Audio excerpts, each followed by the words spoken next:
For more great shows like the one you're about to enjoy, visit electronicmediacollective.com.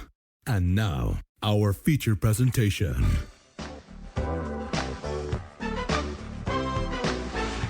Welcome to the exciting world of the movies.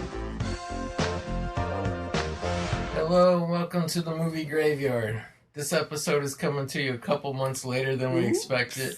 We made the promise to you guys last year. And I remember last year when we realized Disney was actually boycotting the anniversary of Star Wars, which is May 25th, 1977. They had Obi-Wan Kenobi's show to premiere on that date. And then they said, no, we want to fight Stranger Things on Netflix. So they bumped it back to where they could bring it out the same day as the Netflix show and fuck with them. And, you know, that's the kind of petty people that Disney is. So we said, we'll celebrate it. So we watched, like, Phantom Menace, like, the night before. I think we recorded it the night before the anniversary and released it on. Unfortunately, that didn't happen this year. There was another movie I wanted to cover. And I realized it in time, but I was like, damn, I've been wanting to do this movie forever. So we pushed it back, and we've been pushing it back. But either way, it's still summer movie-going season.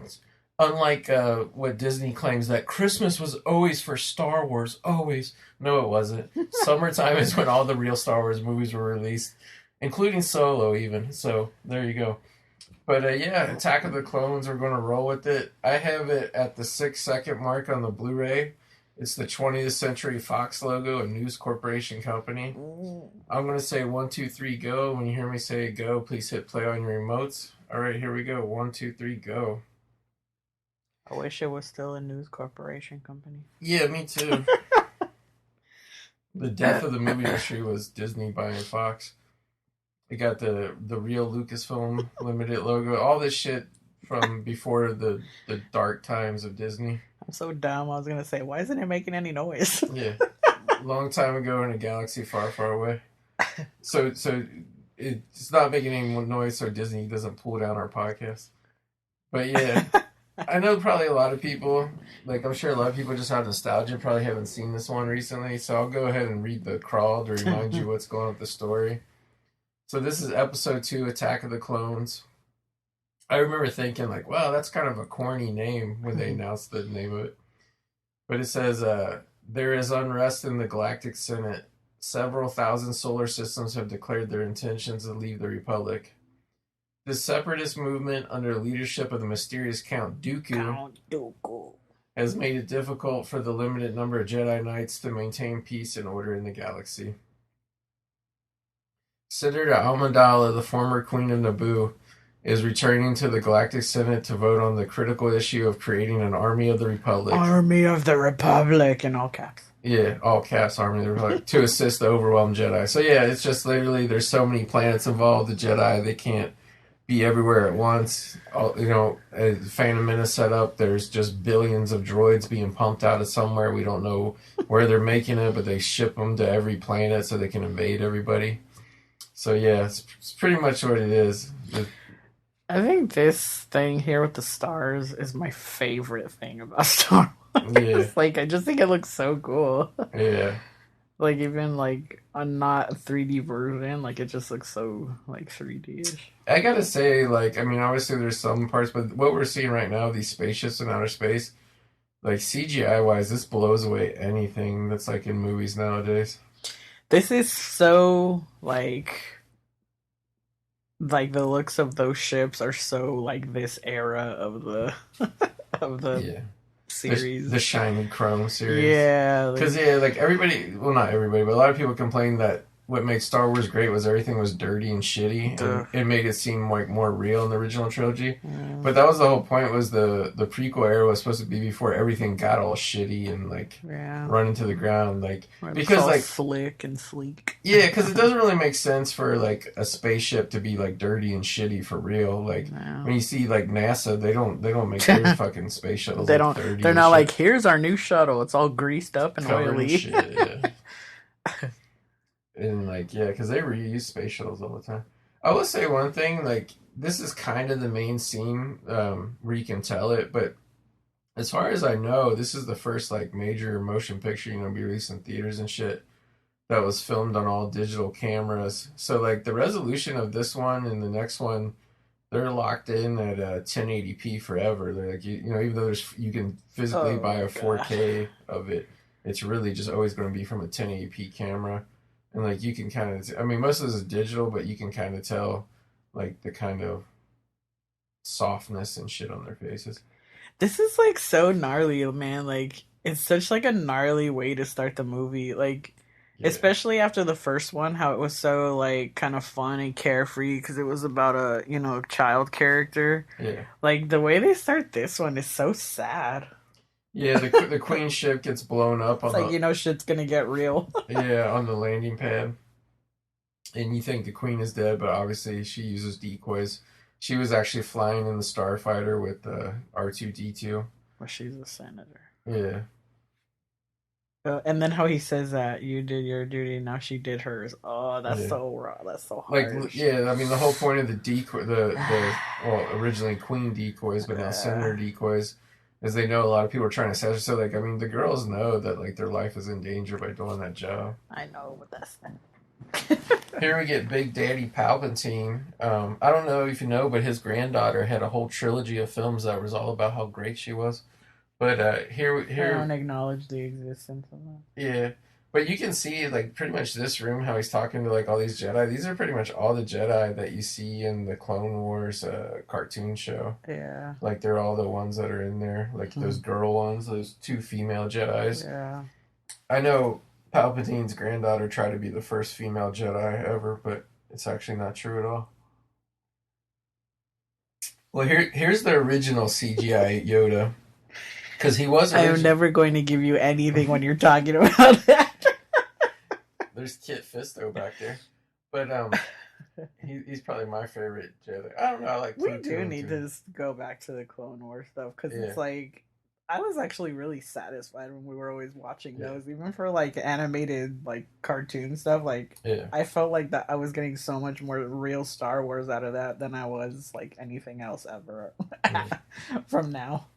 See, like you didn't really grow up with like puppet Yoda like I did because you weren't watching Star Wars when you were a kid. But like this is the first CGI Yoda. Well, like, what do you think about CGI Yoda? Does it make you like him any more or any less? I mean, I don't hate it. Like it doesn't bother me. I'm not like, oh, he's cartoon here. Like I actually kind of like how he has like you can see his little fuzzy hair and stuff. Like I think he looks cute. And like honestly, like I don't I mean, you know me, like I don't think anybody else knows me, but when I watch like any kind of like this is like totally like fantasy and, make believe, Yeah. I let myself like take in whatever the filmmaker is trying to show me. So it's like it's not like I sit here and watch it and like think about like, oh, Yoda CGI. Like I just see Yoda, Like that's how he looks. Like that's it. Like and he's in this scene. Like I don't look at I just want to let myself drown in the world that the filmmaker is showing me. So I don't really think about stuff like that. Yeah, I mean, I don't think it's like a bad effect or anything. Like, it's kind of weird because it's like, I mean, it's noticeably different from when you watch the second half of the series and you see how like I do notice when I watch that I see it and I'm like, dang, he looks jacked up in this scene, or like when his eyes are kind of going off kilter. Yeah, I mean, yeah, like I noticed that, but but he's supposed to be way older too, so it's hard to say. Yeah, so and that's the thing. It's like you can either see it as like, oh, it's a flaw because it's a puppet made by a person, or you could see it as part of the character. And that's what I usually tend to do is like anything that's going on with the characters and how they look, I just accept them that that's just how they look. Yeah. And like cuz George never stopped like working like cuz they did him fully as a puppet in Phantom Menace. But it was like really bad looking. Like it didn't really like not that it was a bad puppet per se, but it just didn't really look like Yoda. Mm-hmm. And I think like they were just trying to make him look younger, so they're trying to make it look different. But then afterwards, they're like, it doesn't really look the way we want. Yeah. So like when the prequel trilogy was over, like for the DVD releases and Blu-ray releases, I think it was really more for the Blu-ray release maybe. Like he went back and did them all CGI in Phantom Menace. Yeah. And I think it looks pretty good in Phantom Menace, like the Dorito. Like it looks better. So I mean, if they could have made him like be like the puppet like he was in Empire Strikes Back, I would have preferred that. But I prefer the CGI Yoda over the Phantom Menace puppet Yoda.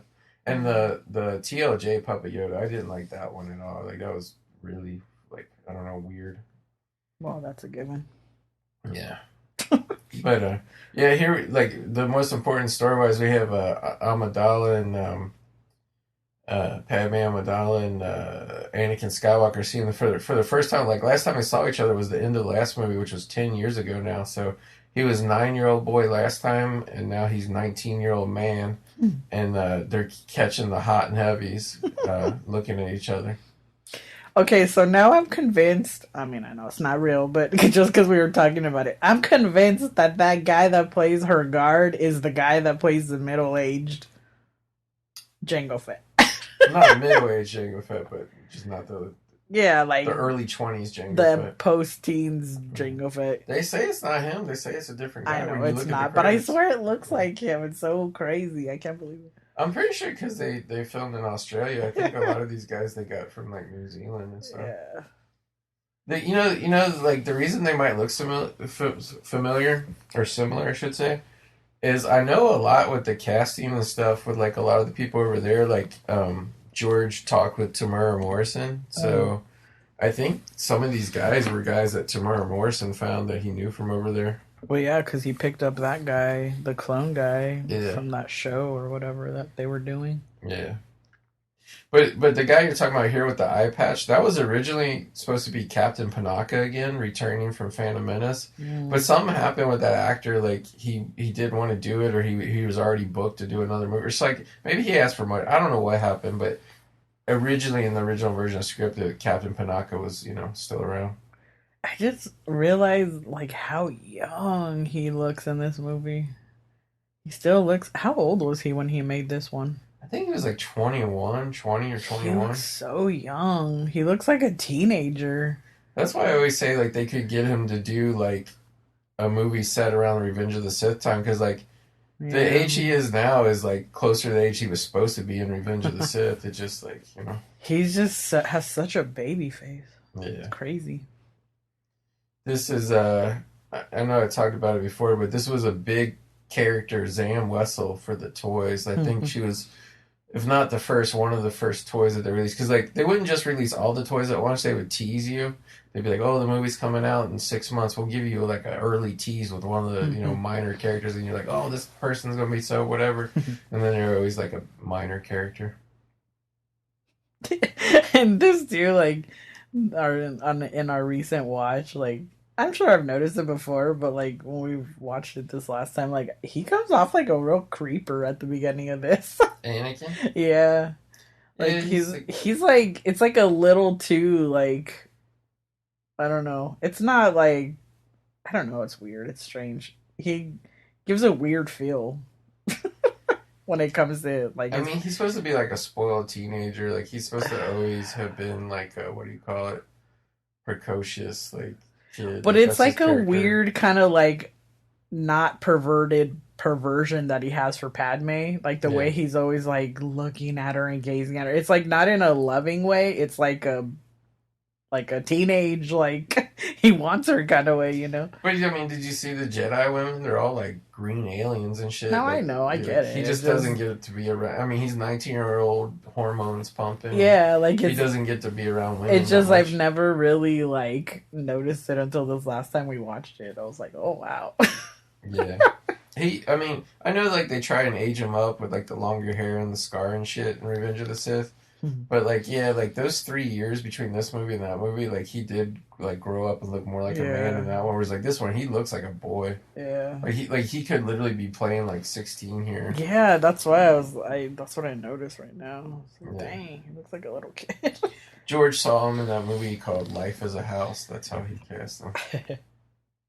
Where he played a kind of dark character. But yeah, like this is kind of cool. Like this droid comes and cuts a hole, and like this reminded me of like some, what do you call it? Some David Lynch Dune shit. These worms crawling. Oh god, they're so nasty. And like R2's supposed to be keeping surveillance, but he's got like lasers come out, and he's got to. It's not till the worms that come. They're like assassin poisonous worms. They're gonna bite or sting. Oh Padme god, it's so Amidala. nasty. I just want to say Queen Amidala all the time. But yeah, and then R2 like wakes up, and then it's awesome though. Like when Anakin senses it, and he runs in the room. Like he just like slices these worms up with a lightsaber. I know, on her, on top of her. Yeah, it's almost like it just slices her face off. But I guess that's how precise a true Jedi is with his lightsaber. You can just slice the worms off your cover. Poor R2, he doesn't suspect. Yeah. Well, he does suspect, but I guess they too like these. They're obviously CGI, but like these worms are pretty convincing too. They're pretty good. they're so gross. Pretty gross. Yeah. I can't even look at it. They're like white, slimy worm. They're really more like millipedes more than worms. But, yeah. I think because we see those ones crawling around here every once in a while. So gross. I can't believe those things exist. They exist. They're everywhere. like prehistoric bugs. They're like trilobites and shit. There he goes. Yeah. That's another thing. I don't think like any of the modern shit, even like the TV shows. Damn, this part. Every time I see that part, I always get shocked. I'm like, oh damn, he just busts out the window. Where he jumps out the window and grabs onto the droid. It's really like a drone. Like George Lucas was predicting the drone craze of the 2020s that was going to come. It's funny because like when they bust in the room, like the thing is still at the window, and then he it backs away, and it's like, oh no, they see me. Yeah. Because it's like a camera droid. I mean, he's like filming. It looks like because the people they want to assassinate her. That's funny. Yeah, Anakin. Like this part always reminded me of the Fifth Element with the land speeders that are like way up in the air, super high. I like this part. It's fun. This is a really good chase. Yeah, it reminds me a lot of the Fifth Element chase as well. Which I guess because I think Fifth Element was like 97. This was like 2002. But yeah, a lot of Sabalbas in this movie. I don't know if you noticed that. I can't remember what the name of that alien race is or whatever, but the Sabalba type alien from Phantom Menace. Yeah, I did notice that. Because like they're all jumping around in that diner scene later and shit. I really like Zam Wessel's speeder here, her little ship. It's really cool. I like her big ass gun. Yeah, she got like the honey rifle, kind of like the ones that Sam people use. It's funny. Yeah. But yeah, like it's kind of funny too, because like the newer stuff really wants to focus on the Force and becoming a Jedi, but like nobody really does anything cool. Like in like this movie, like they're really like superheroes jumping off of shit. Like they can like they pretty much in this one they can feel like predict the future and like. The way Obi-Wan and Anakin later will jump out the speeder to land on top. Like, they really can anticipate, like, what's exactly going to happen and, like, what they can do. I never saw it like that. Like, I was, like, just this last time we watched it, I was just like, how does he know, like, when he jumps out of there? I was like, how does he know, like, where it's going to be? There's so many flying around, like... Yeah, I can't remember, like, which movie it was, if it was A New Hope or Phantom Menace or what, but, like... Maybe just Qui-Gon when he's talking to Anakin when he's little, but he was, or maybe it was, like that's why he could pod race is because like he can see shit before it happens, like thing, and like I think there is some sort of conversation in the first one, where that gets talked about. Yeah, it's like you can anticipate. That's why I always thought they were going to say that Poe Dameron had that because the way he was like flying around and just like at 1 billion miles an hour, just shooting stormtroopers off the ground. But like the two times I mentioned that, the people are like, "No, he don't have the Force." I was just like, "Well, that's how they explain how Luke could shoot the Womp Rats in like Tatooine," but they never did anything with that. So weird.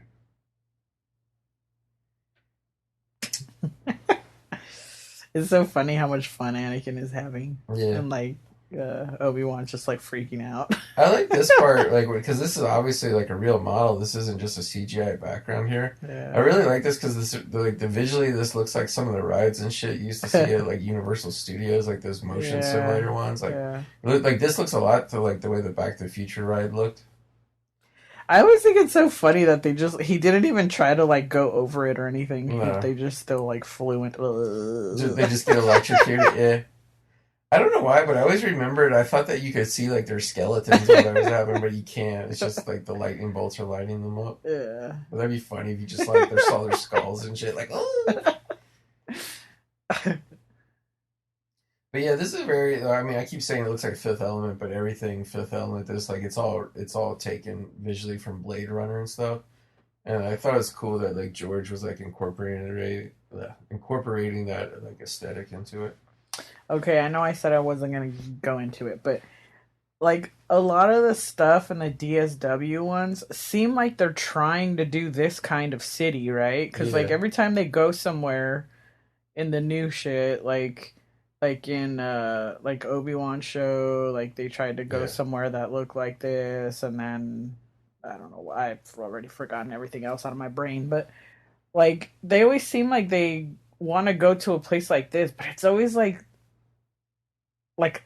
all the lights are turned off in this town, like in this yeah. city. Like that's the way that always looks. Like I'm just kind of like, what's the point of like making that stuff and just have it not have life like this? Like I don't Yeah, get it. not fill Like it up. Well, it's funny too because people would criticize George saying he just made everything busy and just put a bunch of junk. But I mean, realistically, if you're really like on these, but if you go to New York or yeah. like or downtown LA, like this is what it's like. But not only that, but it's like you're living in a universe here where literally people can come from hundreds of planets. So Yeah. it's not just the population of like the people that were born and grew up on that planet. Yeah. It's like anybody with a spaceship can come here. You know what I mean? Cuz isn't this the capital, like a big capital? Yeah, this is Coruscant. I'm pretty Yeah. sure it's supposed to be. Yeah, this is like pretty much the capital of like the universe. Yeah.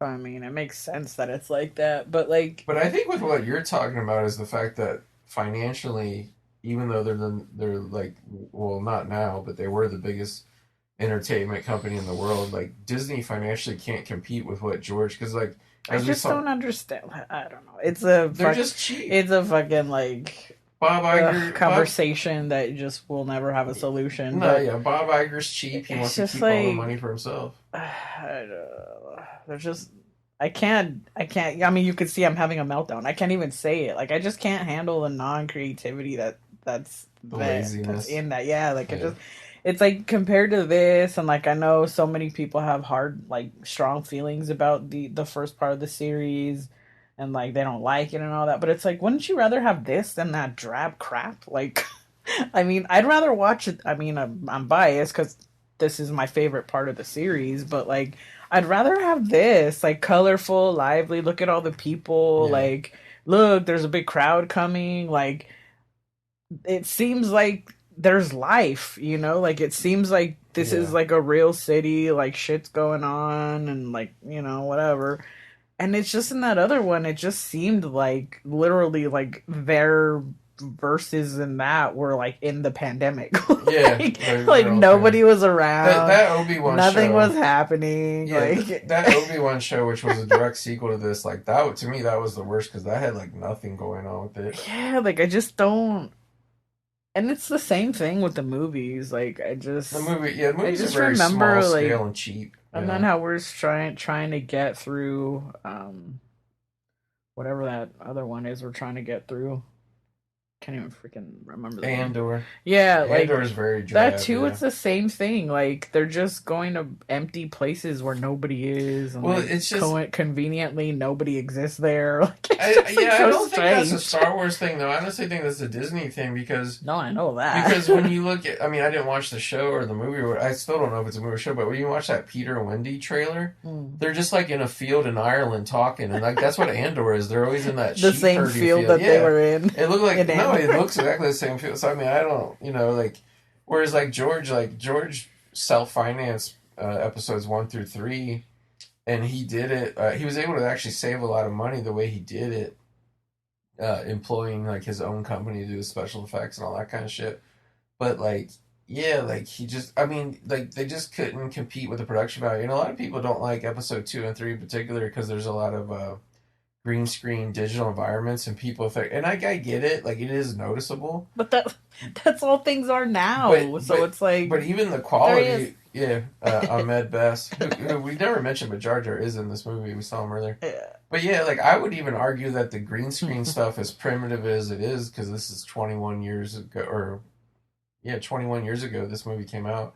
I think it Mhm. looks better than what we've seen in the recent Marvel movies. Like honestly, like I don't even really notice it that much. There's a couple scenes where I'm like, oh yeah, you Yeah. can kind of see the shine, you know. Yeah. But like, I don't know. I think it's just because the movie is so good to me, and there's a lot happening in the scenes that I don't think about that. Yeah. You know, There's like more going on to distract yeah, you, you like know. here they're like looking, so it makes you want to look around for the changeling. You know, like Yeah, Zam Wessel. yeah, like it just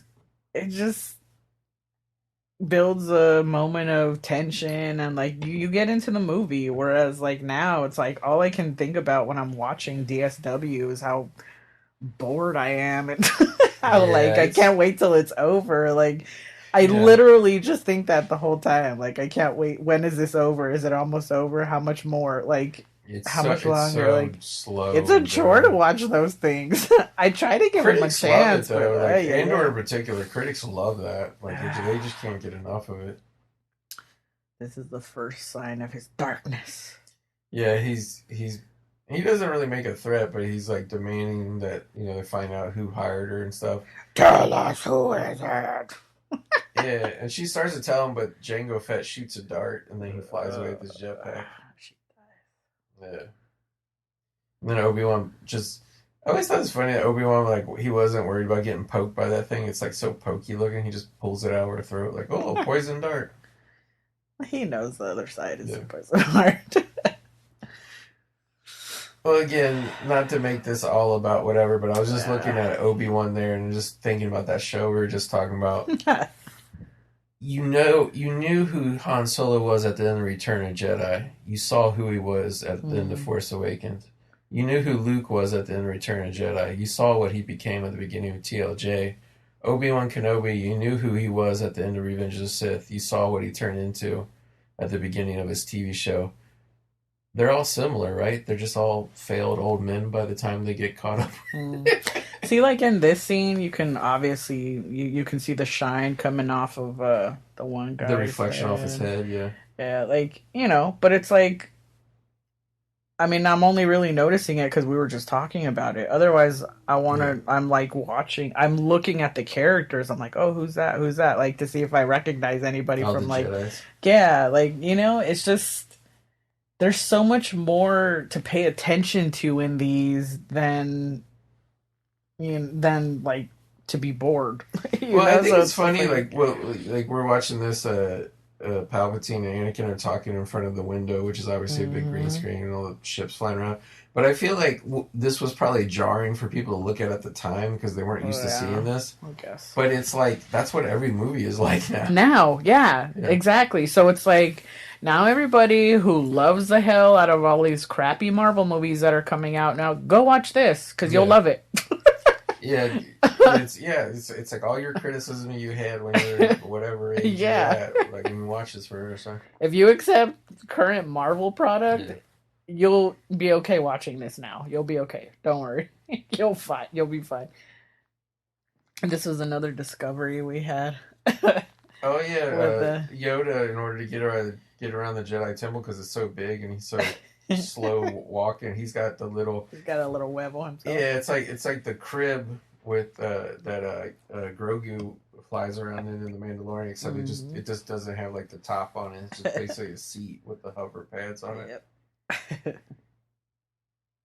See, like I don't know, like he looks real enough to me. Like I don't know. I just don't think about that stuff. It's hard for me. I'm like super biased with these movies. I love them to death, and nothing will ever change my mind. So. Yeah, I mean, I think even when I first saw this, and also to CGI in general back then. I mean, I was comparing it more to what the CGI was back then compared to like how it is now. Yeah. I mean, it's clearly acceptable. Jar Jar and Yoda. I almost called him Grogu. Yoda. Like, it's acceptable. It's not like great looking, but it's like it has detail. It just doesn't have like the resolution to be like sharp. But then again, nobody does. Like all the scenes in this movie look a little soft because of the early digital cameras. Like George. Well, I feel like it's that, and I really get the impression that on a lot of the scenes, he tried to make them like very soap opera looking. Yeah. Cause like especially when they're in Naboo, like he really like softens that up to like do that fuzzy mirage shine on it. Yeah. I think this What are those things doing out there? Cleaning the windows? No, like the shot from the establishing shot, they were replacing the window that. That's right. Obi-Wan broke that by he jumping crashed through. Yeah. Which I was surprised, like, you couldn't just have a droid do it, like, 5 minutes later. Like, they were, like, still the next morning they were fixing it. Yeah, really. But, yeah. That's funny. Because I was like, why did they just leave? Like, it was like, were they cameras or something? Yeah. Like, the one was, like, holding the glass, and the other one was, like, using a laser to seal it in. It's just weird, because, like, the room looks totally different. In daylight, yeah. Like I didn't realize it was the same room until, like, when we were watching it the other night, and, like, I noticed that they were fixing one, and I was like, oh, that's the bedroom.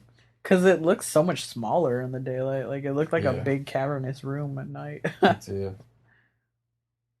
But I mean, like, there's, like this scene, I mean, obviously the window, you're going to have to do the digital effects of all the ships flying by, but, like, just these regular shots of them talking, like, this is all real set, real place. Mm-hmm. Like, whereas, like, now, like, they don't really build, like, the background set. I wonder if her hair is, like, supposed to be her hair, or if, like... It's just a wig she slides on. It's known that it's just, like, hair pieces. I think in the universe of the movie, it's supposed to be her hair, honestly. Her real hair, yeah. She had those long-ass extensions in earlier as the pilot, and, like, if you were really trying to be undercover as the pilot, you wouldn't be wearing those. Yeah. Well, no, I know that, but I just mean, like, do they see it as part of the costume, or do they see it as it's, like, her hair, like, Rose Byrne's hair? Like, do they really think, like, that's her real hairstyle? Or, it always makes me so sad to see her crying. Yeah. She's sad about... She's got some good tears going on that scene. She does. Rose Byrne's really, she's really good. I mean, they weren't great movies, but I liked her in those Neighbors movies. She was really good as the wife / mom in the Insidious movies. I think my favorite one was actually her X-Men movies, where like I like it, where like they kind of aged her up and showed her getting older throughout the movies. Mm-hmm. She kind of was like the government agent that was helping young Professor X. No, she's another one, Australian actress. Later on, we'll see Joel Edgerton. Is she Australian? Yeah. Oh, wow. That's like with George when he would like go film there. I don't even know if the tax credit shit was going on back then, but like he would try to use a lot of local actors. Just like when he made the original trilogy in England, he used a lot of unknown actors to play all the little roles and stuff. Don't worry, we have R2 with us. Yeah. Yeah. See, but like that shot looked real. Like that looked better than anything in movies now. I like this too. I'd be more concerned about her doing something than him. Yeah, they really set it's so funny. Yeah, they really set up that like Padme is just they set up Anakin's like this impulsive, bratty teenage Jedi, but Padme is really just like that too. Like they're both. That's why they're so perfect for each other. Like their personalities. Yeah. This is your favorite scene? Yeah, this is a scene a lot of people complain about, and I gotta agree, it's just kind of weird, like the 50s diner, like I don't even really have a problem with the 50s diner. That dude, he just looks so nasty. Yeah. Like how people complain about the mod scooters in the Boba Fett show, how that just came out of nowhere. I'm like, this shit was going on. This 50s like revival, 50s, 60s revival was going on a long time in Star Wars. I just don't really get why the alien guy is like a guy with his gut hanging out and his ass crack showing and everything. Like that's the only thing to me. I'm kind of like, okay, this is kind of like because he's supposed to be a nasty old over the top. But he's like a space expert. He tells Obi-Wan about all these solar systems. I'm just like, would this guy really be flipping fucking space He used burgers? To be something else apparently before in a former life. Oh, look at that little guy in the back. Yeah, I like that little guy. Or I guess maybe it's a girl. Yeah, it could be. There's a Greedo back there, a Rodian. Yeah, I saw that before. He's so brightly colored. That's awesome. There's a girl showing her boobs back there. Jeez. Like a human girl. It would like I don't know if like they would really do that in the movie now. Her boobs. But yeah. Oh, was that little creature's drunk? Yeah, that girl was drunk. Like the Sebulba's in the background eating and shit. Like it took a lot of effort just to have these background characters in there. Yeah. It's Kind of got the vibe going on of the like the Star Wars cantina a little bit with all the creatures doing shit. Yeah. Those cups are cool. Yeah, the metal like swirl cups. Hmm. I forget what they call it. I think the waitress called it Oh. Jawa juice they were drinking. Yeah, she did. Like, are they just drinking Jawa blood or what? But yeah, Probably this guy, this ugly cockroach alien tells them, with his little dust broom mustache. yeah, his mustache is so nasty. But he tells him about the Kaminoans. It's a Kamino dart that Boba Fett shot. And he talks about their cloners that make so like. Like I think a lot of people kind of assume that the clones were invented for the first time in the Star Wars universe for the Clone War and shit. But apparently the Kaminoans have been just like making clones for people, like, I'm sure they could clone anything, not just humans, probably clone other aliens too. Yeah, because they're known, everybody refers to them as cloners. Yeah. So it's like they obviously know them to clone anything, apparently. Yeah. This is where Obi-Wan tries to find it on the maps in the archives, the Jedi archives, and like it's not there. And like this is kind of a subplot that I thought was kind of weird. Like, I mean, I get it that it was just like showing that there was a conspiracy within the Jedi Order, but like this is the only kind of story complaint I think I would have was like this one is like kind of takes multiple scenes to figure out like, oh, somebody hid the map when like he could have just like went there and like avoided all this.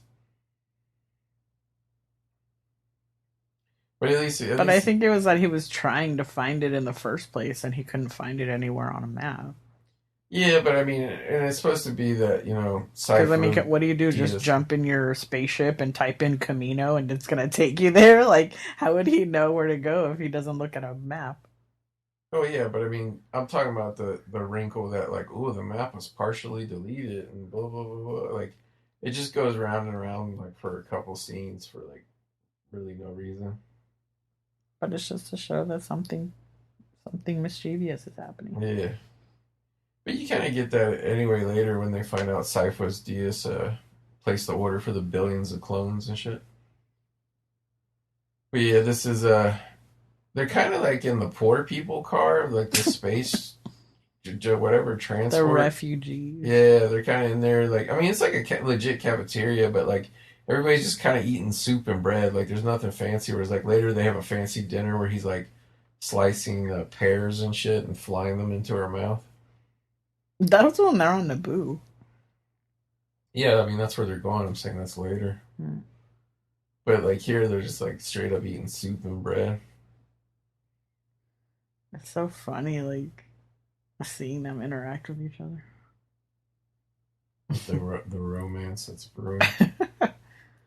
This is a cool scene, though, with all the younglings. I think this is the only reason why they kept that thing going about the planets, to show you the little... To show you different areas of the Jedi Temple. Yeah. I like that one on the left. I like that one back cool there looking. that looks like a green dog. I like the red one. Yeah, the red one is colorful. I think that's supposed to be the same kind of alien that Ahsoka is. What? With the tails. The red one? Yeah. Really? I think so. Looks so different. It's just colored different. Snips. Gotta see if they show it again. Yeah. Because I was even, like, the first time we rewatched this, I was like, after we knew who Ahsoka was from Clone Wars, I was like, is that supposed to be, like, a young version of her? But... Oh, yeah, I guess she does have the little... tails. Yeah. I like the little ugly green doggy ones. See, like... that's another one that we've been seeing the commercial trailer, whatever you want to call it, for that show, and like those tails, like I would have rather they did some CGI tails instead of that weird foam. Yeah, I don't wrinkled like, up foam they have her wearing.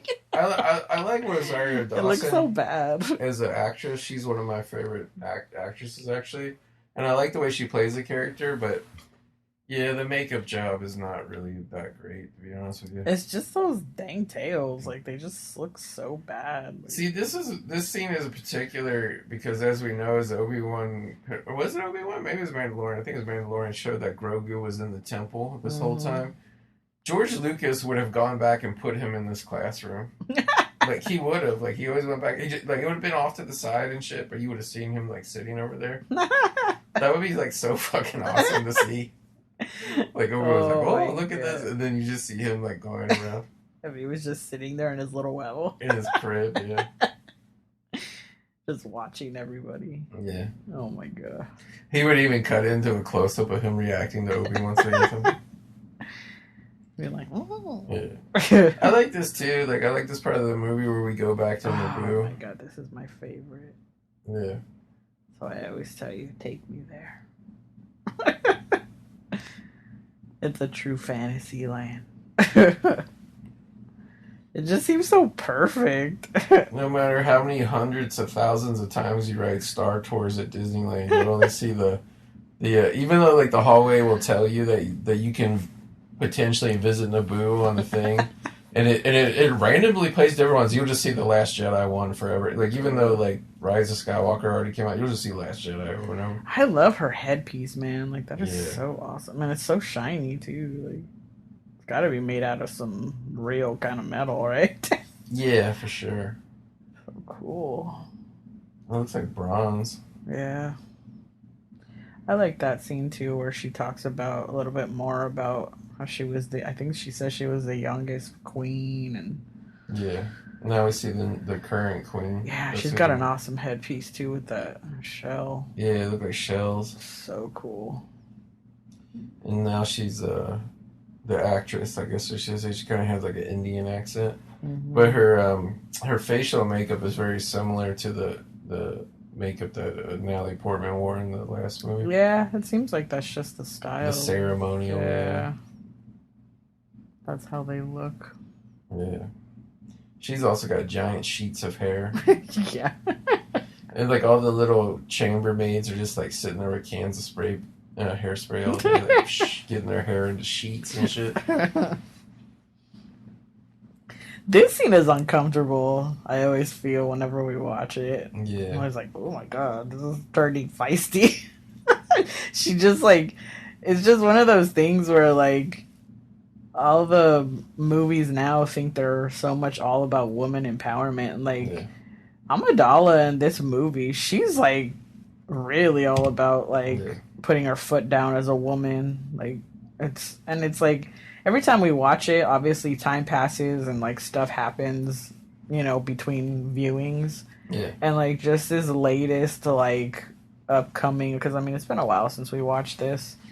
Like this latest thing of, you know, women bossing everybody around, and well, I should say really bossing men around and crapping on men 24/7. The girl boss movement or whatever. I wouldn't even say that, because that's like to me that's like a nice thing, like an actual empowered woman kind of phrase. But like just like she was like really like that in this movie. There were a lot of times where I was like, damn, like she's being so mean, like and it's just surprising because it's like, I don't know, like you would just never know that George Lucas made a character like that the way everybody talks about him. Yeah, they always talk about his weak female characters, and it all comes down that she died at childbirth of a broken heart and shit. And I know we've been over that over and over before, but I'm just like, yeah, she's even in the first one where she's like the young queen, like she's grabbing a blaster and fighting and doing all that shit. Yeah. But I just think that's part, you know, like the way Princess Leia was in the original trilogy. Like I just think that's like, you know, George was paying tribute to the old science fiction movies with the female heroines and shit.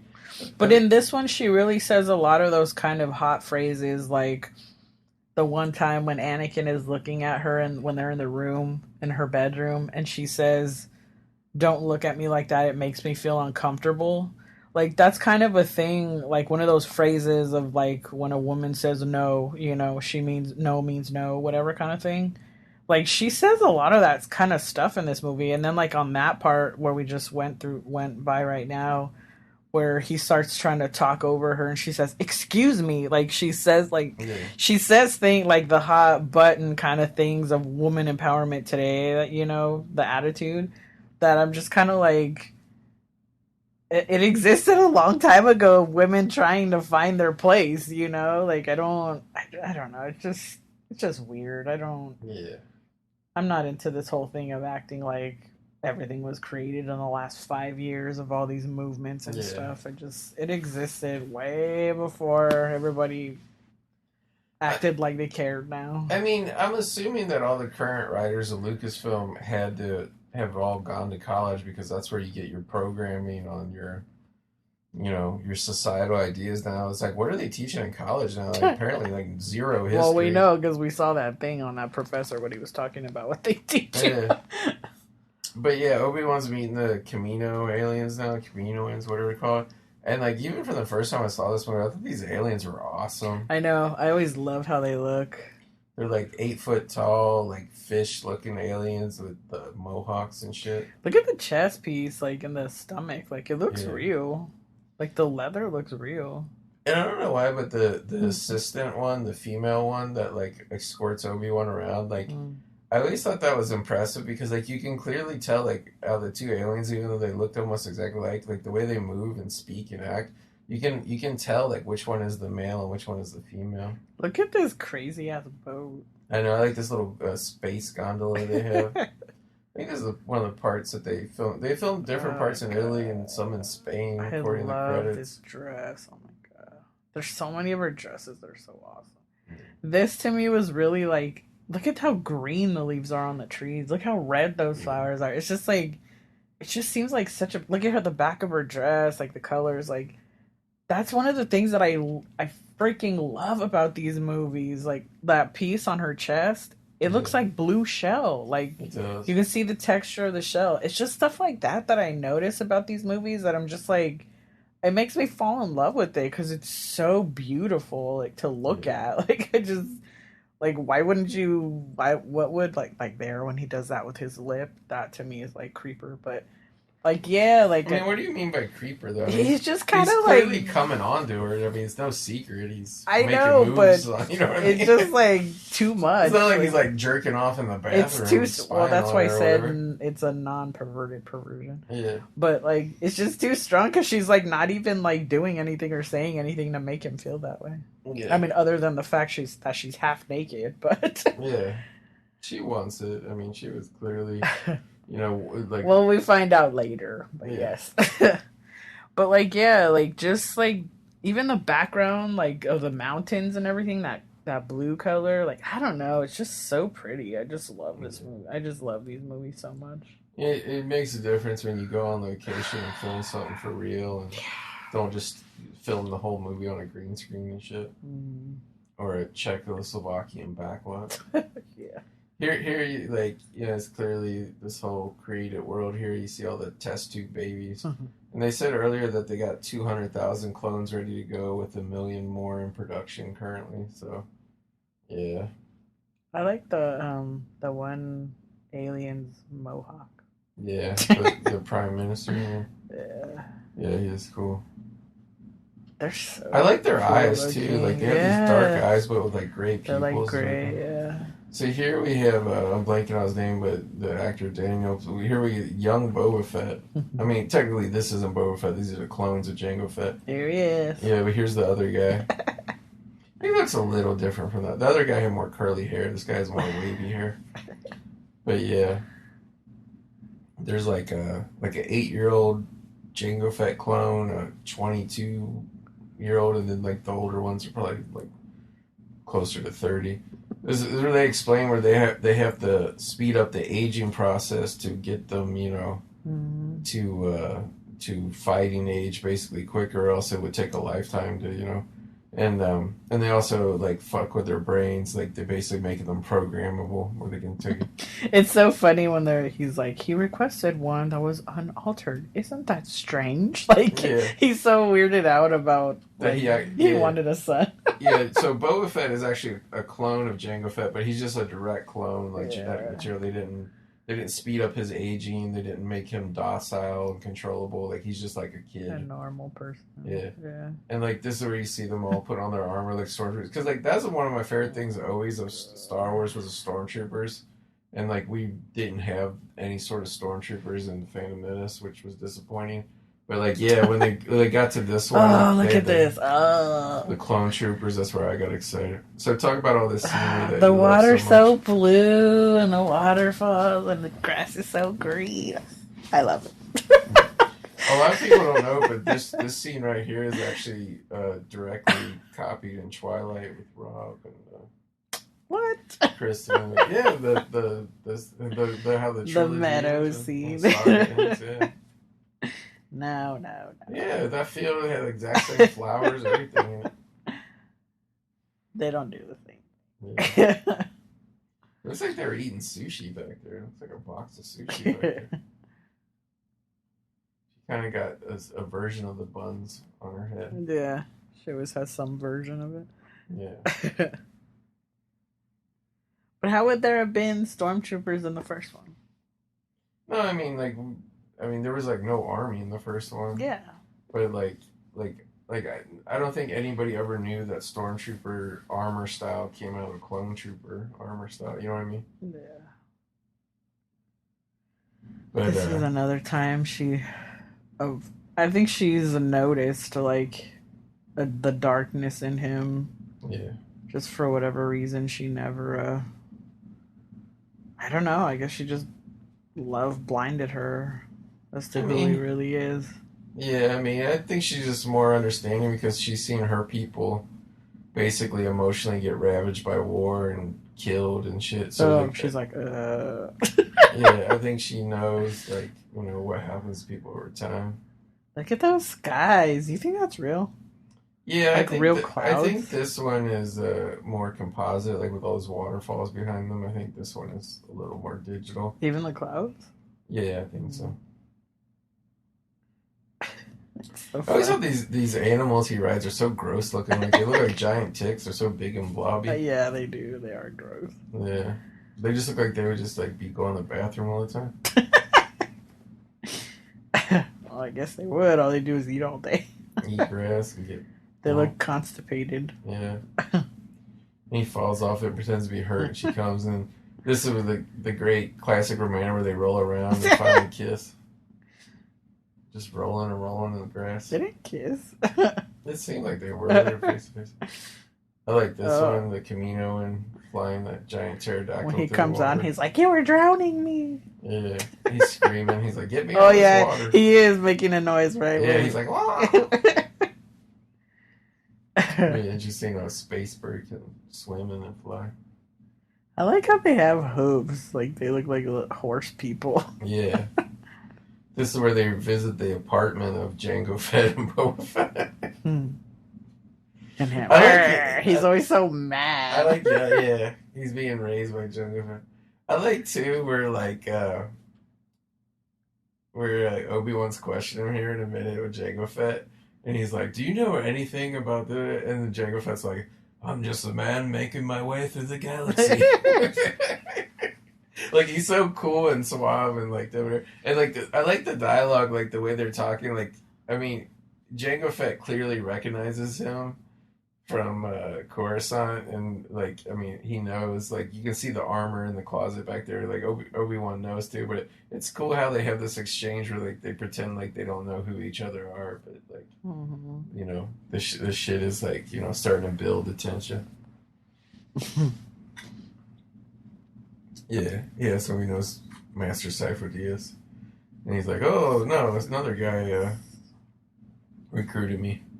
That wasn't suspicious at all that he talks to Boba Fett and Mandalorian to fucking go cover up the armor. So have we been talking about that lately on whether Obi-Wan saw the gear there on the floor already. Yeah. And like he does kind of look like he's looking down there, but then he also could just be looking straight, like, but thinking about what he just said or whatever. It's so in plain view, though, and, like, if Obi-Wan did see it, he wouldn't give any indication that he did. Yeah. You know what I mean? That's why I don't know. I mean, it doesn't make a difference whether he saw it or not anyways. Yeah. Tamura Marston's so fucking awesome in this. Yeah. Yeah. I like how they're just, like, secretly insulting each other when they're talking. I know. And he's like, "Always a pleasure to meet a Jedi." When really they're like, I'm gonna fuck you up. No, I'm gonna fuck you up. Next time I get you alone, I'm gonna fuck you up. Yeah. It's funny how Boba calls him dad. That's his dad. I wonder if he ever told him. I mean, he had to know he was a clone, though, with all those other kids running around there, if he ever saw them. I don't know. Yeah. Here's their dinner of pear. Yeah. Or whatever those are, because they don't look like pears. Yeah, they look like pears on the outside. Yeah, space pears. They pretty much have fruit just for dinner. Yeah. He's like, let me fly this way. Like, he's really showing off. I thought this was kind of, like, cute in a way. Like, his romancing of her involves, like, all his, like, look what I can do. Make all this shit fly around. Yeah. He's, like, sensually pushing it slowly across the air to her. Her eating her fake pear. Yeah, her CGI pear. This is steamy here, though. Like, the shit she has on here. This like almost like a dominatrix outfit. Or actually, I think it's what she was wearing. Was it? Yeah, because I noticed that thing around her neck. She had it there, too. I think she just took off whatever she had on top. The shawl or whatever. Yeah. So, as a lover of the film Titanic and seeing it in the best romance of all time is Jack and Rose from Titanic, how would you compare Anakin and Padme Star Wars romance? I don't know, because it gets pretty gnarly in the third one where he just gets too much darkness. Well, I'm just talking about this movie where they're falling in love, all the scenes of them falling in love. Even then, it's kind of awkward because she's like not giving into it this whole time. Like, it's like she doesn't like. She looks uncomfortable like most of the time. So that's like, I don't know. It's kind of mixed feeling for me because because she seems uncomfortable most of the time until the moment she reveals her feelings. Like, if you're not familiar with the movie and know what's going to happen, like, it seems like he's harassing her. like it's not really going anywhere. Like, and he just keeps going and going. She's like, no, dude, I'm not into you. Like, and it's like that for most of the movie, so it's kind of uncomfortable until the moment they're about to die, you know? Like, and she finally opens up. Yeah, and that's like what, probably like 3/4 of the movie, of the like left of the movie. But I think it's just that thing where she knows it's so forbidden for both of them. No, yeah, that's why she's fighting. She says that here too, yeah. And she's but it's just like one. You don't really like. I don't know, like. All I really see is her body language around him, where she's like, ugh. She's always like shaking him off and like, no, I can't, and like all this stuff. So it just seems, that's what I mean. That's what I'm talking about, how he seems like he's just coming on too strong. It's really because of the way she's acting, how she feels uncomfortable. Yeah. That's what makes me feel like weirded out by him, is really just her reactions. Like, I'm feeling her side, you know? Like, I get him, I get it, but it's just... And then here she's like, no, don't go. I like that line he had a second ago where he's like, please, if you're in as much pain as I am, please let me know. Yeah. Or whatever. Like it's killing him to like just. And she still doesn't give him anything. Yeah. Until I think she says she says something that he's like, oh, you too? Like, he jumps on it real fast. Yeah. They kind of mutually agree here, like, yeah, it would destroy us, it would destroy her political career, and he'd be kicked out of the Jedi and shit. I think it's more about the lying about it. Yeah, the lying. If they were to be together.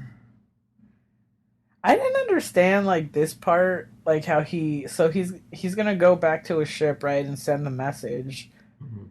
And then they see the Fets out there, and then he comes running back out. Why did he go back in? I mean, I don't think he was like I'm going to take off and leave or whatever. I think he just like, I need to send the message. Yeah. I mean, and like where he goes and confronts Jango Fett, it's like another landing pad. Who knows where it was? It might be far away. That kind of confused me when we were watching it. I was like, where did he just come from? That was weird. Yeah. No, I noticed that too because he had to go back inside, but it's just because Jango Fett's ship, Slave. By the way, Slave One. Oh, how dare you use that name, Slave One? the politically incorrect slave one name. It was just parked on another landing pad somewhere. And I mean, he couldn't get to it from where he was. He had to go back inside the space station. Like, I'm wondering if there was like another scene that happened that got cut out or something that showed like when Obi-Wan went back in or something. I don't think so because he goes this in the message. And he tells Yoda and Mace Windu that I believe this is the bounty hunter that we So I mean, he's pretty much telling him like I want to go get him and fuck him up. It's like Yeah. he's not. I don't think he would have interacted with it. I mean, the only people he could have interacted with again were the aliens, and I don't see another scene of that really happening. Do you think Windu is an alien or he's human? No, Mace Windu's human. Mm. Why would you think he's an alien? I don't know, because he's so powerful. I mean, technically, they're all aliens. Yeah. Like Han Solo is a Corellian, and Yeah. Luke Skywalker is like from. I mean, he's technically. Yeah. His dad's They're from all from Tatooine, planets. and his Yeah. mom's from Naboo. I mean, that's the thing is like even just the humans are. No, don't be sad. Yeah. In this scene, he's all sweaty and stroking out in his sleep. Ugh. Here's his mom crying out. It's kind of funny though, because like a lot of people try to like think it was just always like Anakin's fear and whatever that turned him dark, but like there was real shit he was sensing. You know what I mean? Like Yeah. it's not like he could like not sense his mom was dying. It was really happening for real. Yeah. I like how he looked. I like that shot. It's cool. Yeah, He looks tough like that. yeah. I always liked him as Anakin. Yeah. And I always thought I thought she was like good in the way she reminded me of Princess Leia, and he always reminded me of Luke, especially in this one where he was like younger. I like how she's like, you had another nightmare. He's like, Jedi don't have nightmares. She's like, I heard you, fucker. Yeah, she knows. She's like, don't lie to me. Yeah. I think it's just because he was strong with the Force. I mean, he's supposed to be the one, So it's like Yeah. it makes sense that he could sense things. If Yoda can sense when he was in pain, when Anakin was in pain when he was going through his stuff, like it makes sense that Anakin would be able to feel other people's pain. Yeah.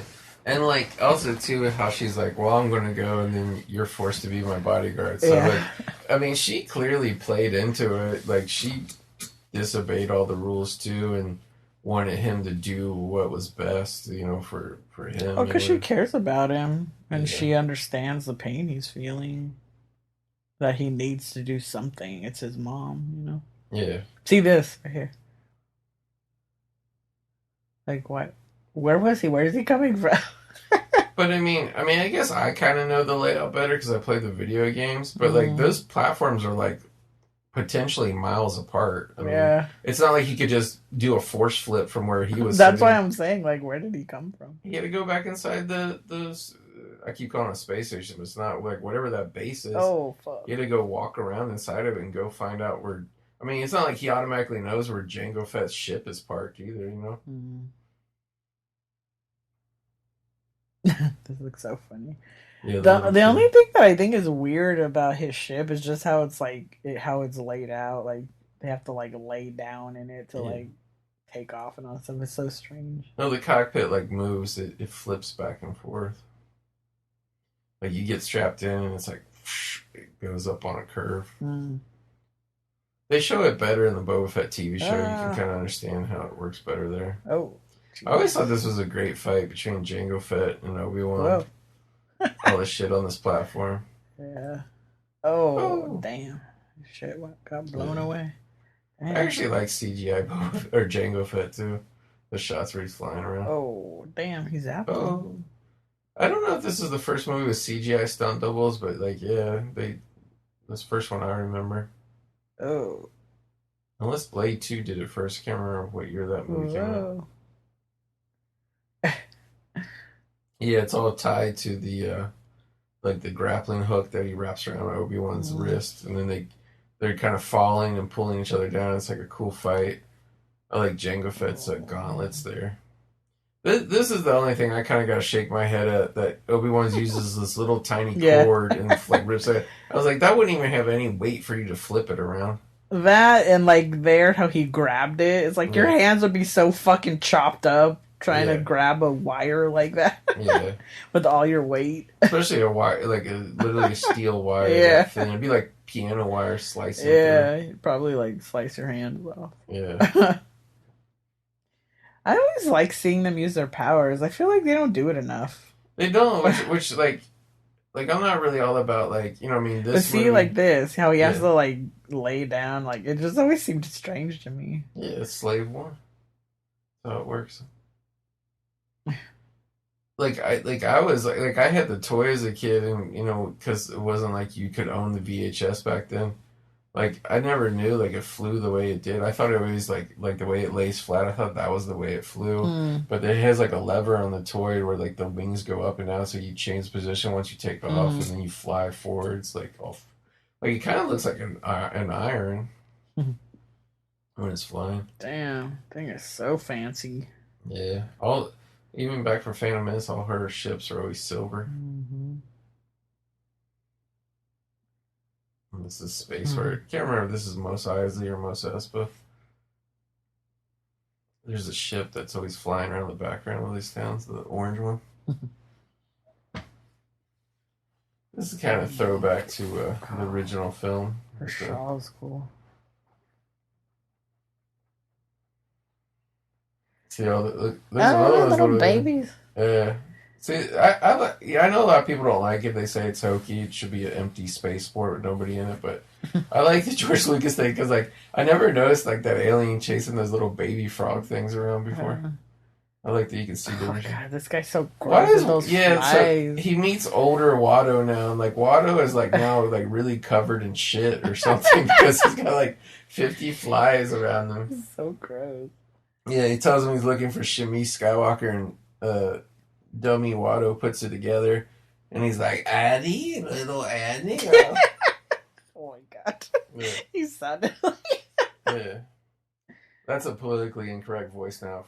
I don't even know why reason. I mean, he looks like the way Watto's voice sounds, like, and you look how like dirty he is, and like his beard. I mean, wouldn't he have like a gruff like voice like that? Like, oh.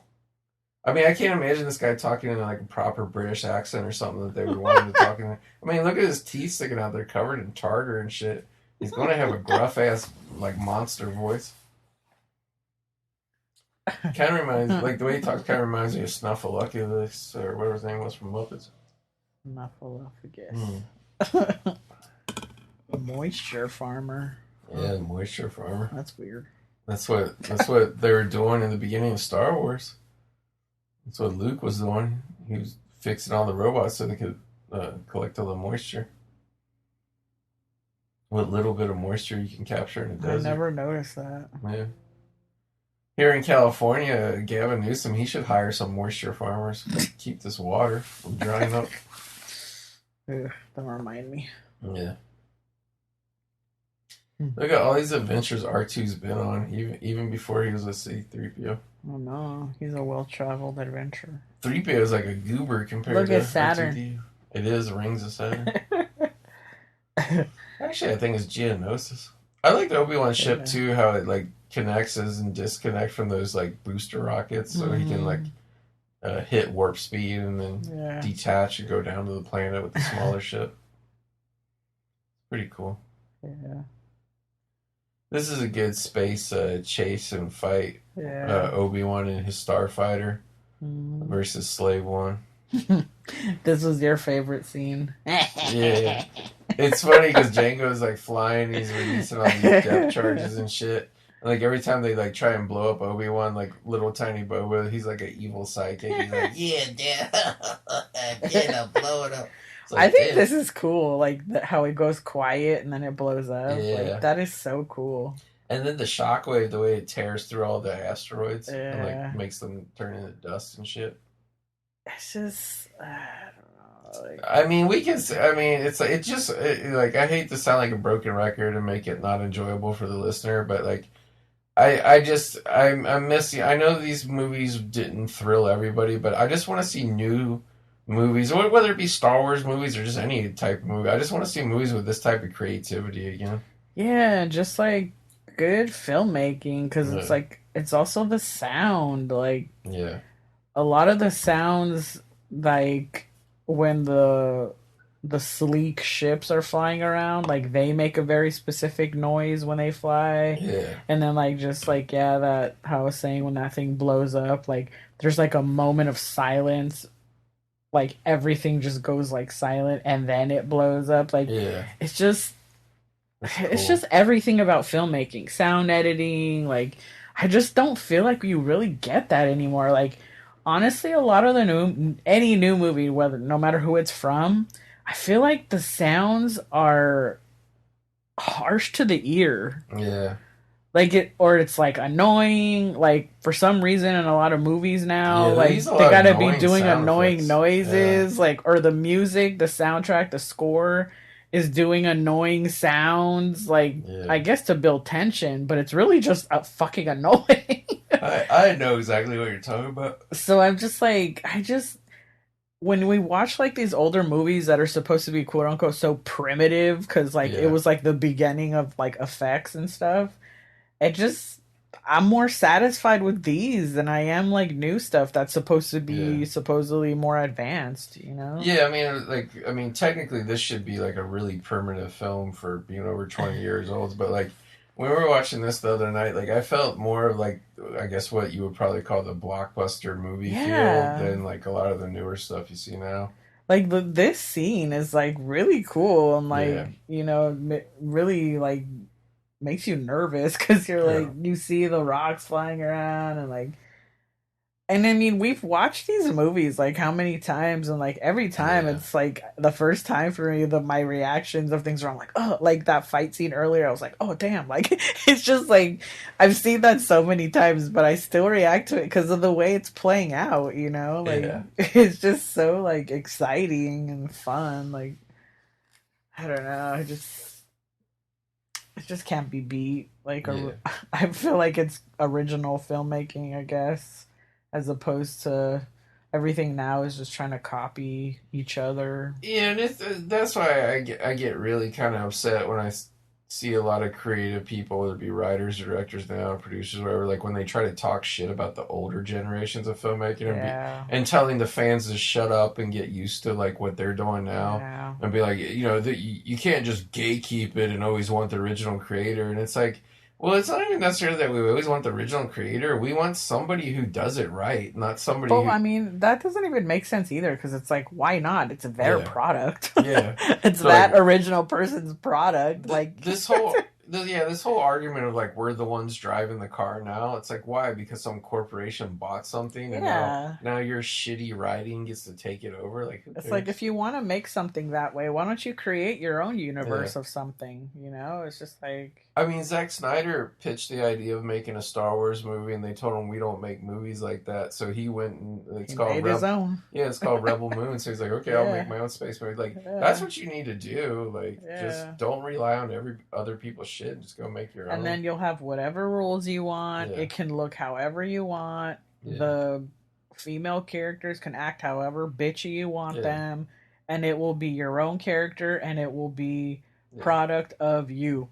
yeah, Like you, it will be known as this is you. yeah.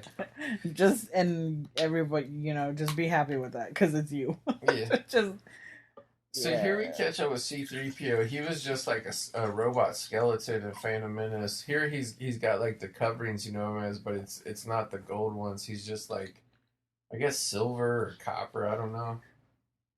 Yeah, the last time we saw him was he was all what A like skeleton wires yeah. and shit. Yeah. I wonder who built the outside. It had to be the mom must either the mom or when she got with this dude. Yeah. Like because obviously she took three because 3PO stayed with her. He Well, didn't. he seems like a kind of mechanic guy. He's got a tool in his hand of some sort. Yeah. But what I'm saying is, like, after Anakin left to become a Jedi, 3PO stayed with her to help her. Yeah. And, like, probably. and like they can use him on the farm and shit. Which like, because his memory gets wiped, but he was actually on that farm twice. Yeah.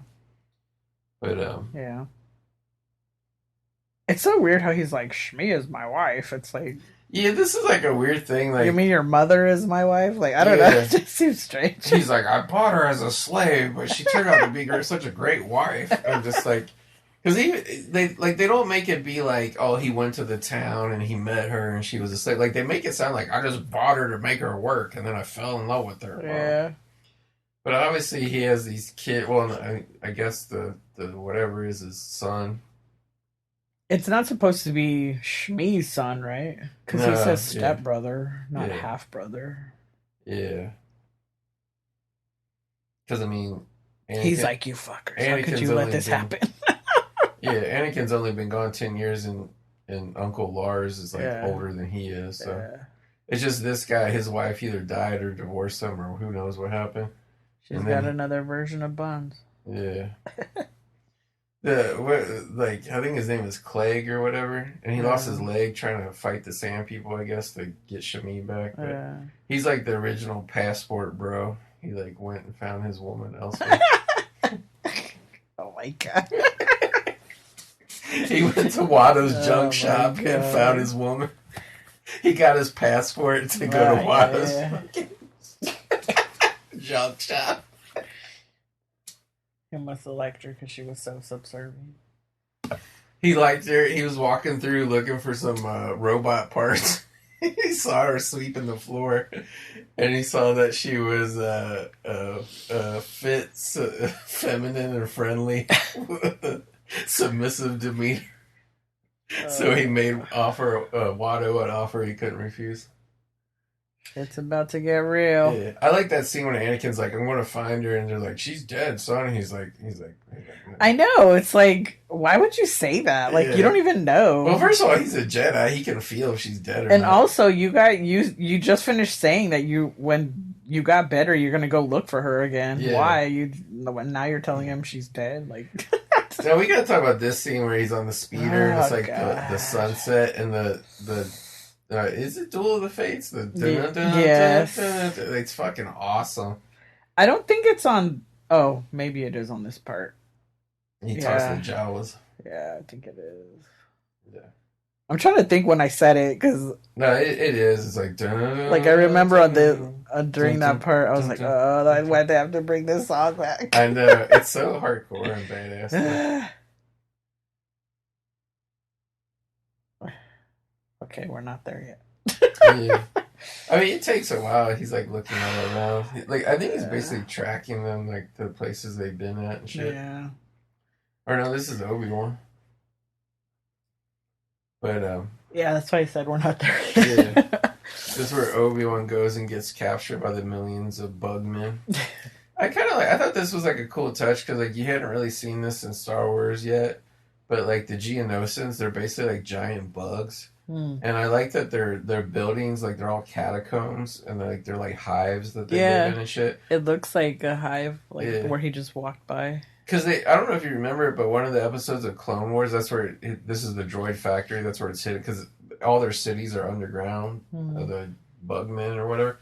But I don't know if you remember, but there was a cool episode of Clone Wars TV show where like they had to go in and like those bugs were like all underground and like they were attacking them and killing all the clones and Jedi and shit. It was like almost like I think it was a 2-parter episode too. It was almost like a horror movie. But Newt Gunray and all these guys. And then that guy that's like on the ventilator or whatever, I was like, when you watch the original Clone Wars pilot movie that they released in theaters, like that guy is like the general of the army that Obi-Wan and Anakin are fighting on that planet. Because I was like, because he's such a minor character in this, like I forgot about him. But when you see that Clone Wars cartoon movie, it's like, yeah, he's like a major character. Here you see Dooku running, and like there's tons of different aliens, all from the different separatist, I was gonna say countries, but planets. Yeah, this guy. This one's funny. Yeah. He's the one that's like the general, I'm pretty sure, in the Clone Wars movie. I thought this guy was nasty how he has like no nose. His face just like smashed and squished. I still like the Nemoidians, Newt Gunray, and can't remember the other one's name. I like those aliens. Like, I don't think they've ever showed that type of alien ever again. Yeah. He had such a monster face, but then these little dainty hands. Yeah. He's just hearing all of the fucking gossip. He's going. Oh no. Here's Anakin. He's getting ready to. This is so awesome too, where he drops off this giant ass cliff. Like it's just like. Whee! He looks like Batman. Yeah. Reminds me of Dracula, like when he jumps off the cliff. Like, oh my god. I like these space dogs too that are fighting over this bone. Now, what's your opinion? This was back when Sand people were still like it was okay to hate them. Yeah. They were always bad. It wasn't until the Boba Fett TV show really that they said like, oh, some because there's different bands of them. Yeah. Some of them aren't as evil. Like clearly these ones was evil because they just kidnapped his mom and like we're just barely keeping her alive just to beat her more and more. Mm-hmm. Like they weren't even slaving her out. They just like whipped her up. Ugh. She looks so terrible. You know what I always think she looks like when they show her like there and her face is all like cut up? She looks like a Deadite from Evil Dead. Yeah. Especially the girl in Army of Darkness that Bruce Campbell's love interest. Do we really have to record this live? Yes. Yeah, so oh, I can't. I know, so sad. And again, like I know a lot of people they don't like Mannequin Skywalker and shit. I would argue this is one of his best scenes in the trilogy or whatever. Yep, pretty much from here on. Yeah. And I like, too, that she God. recognizes him instantly. How she tells him you look so handsome. Yeah. Oh, my God. And it's like, it's totally like the melodrama of Star Wars. It's just like when Padme dies of a broken heart and people don't like that shit. But I just like this thing that his mom's dying and she holds on just long enough just to see him again for like a minute and then she passes away. But when she dies in his arms, it's brutal. Like she goes limp. She's like, ugh. Like it's hard to watch. It's scary looking. Yeah. And then the middle of what she was saying. Oh, she couldn't even finish it. Yeah, she's trying to say I love you. She just keeps saying I love. Look at them. Look at that tear coming out. Oh, Anakin. Look at his face. Oh, I know. God. He can't. He's in shock. He can't believe it.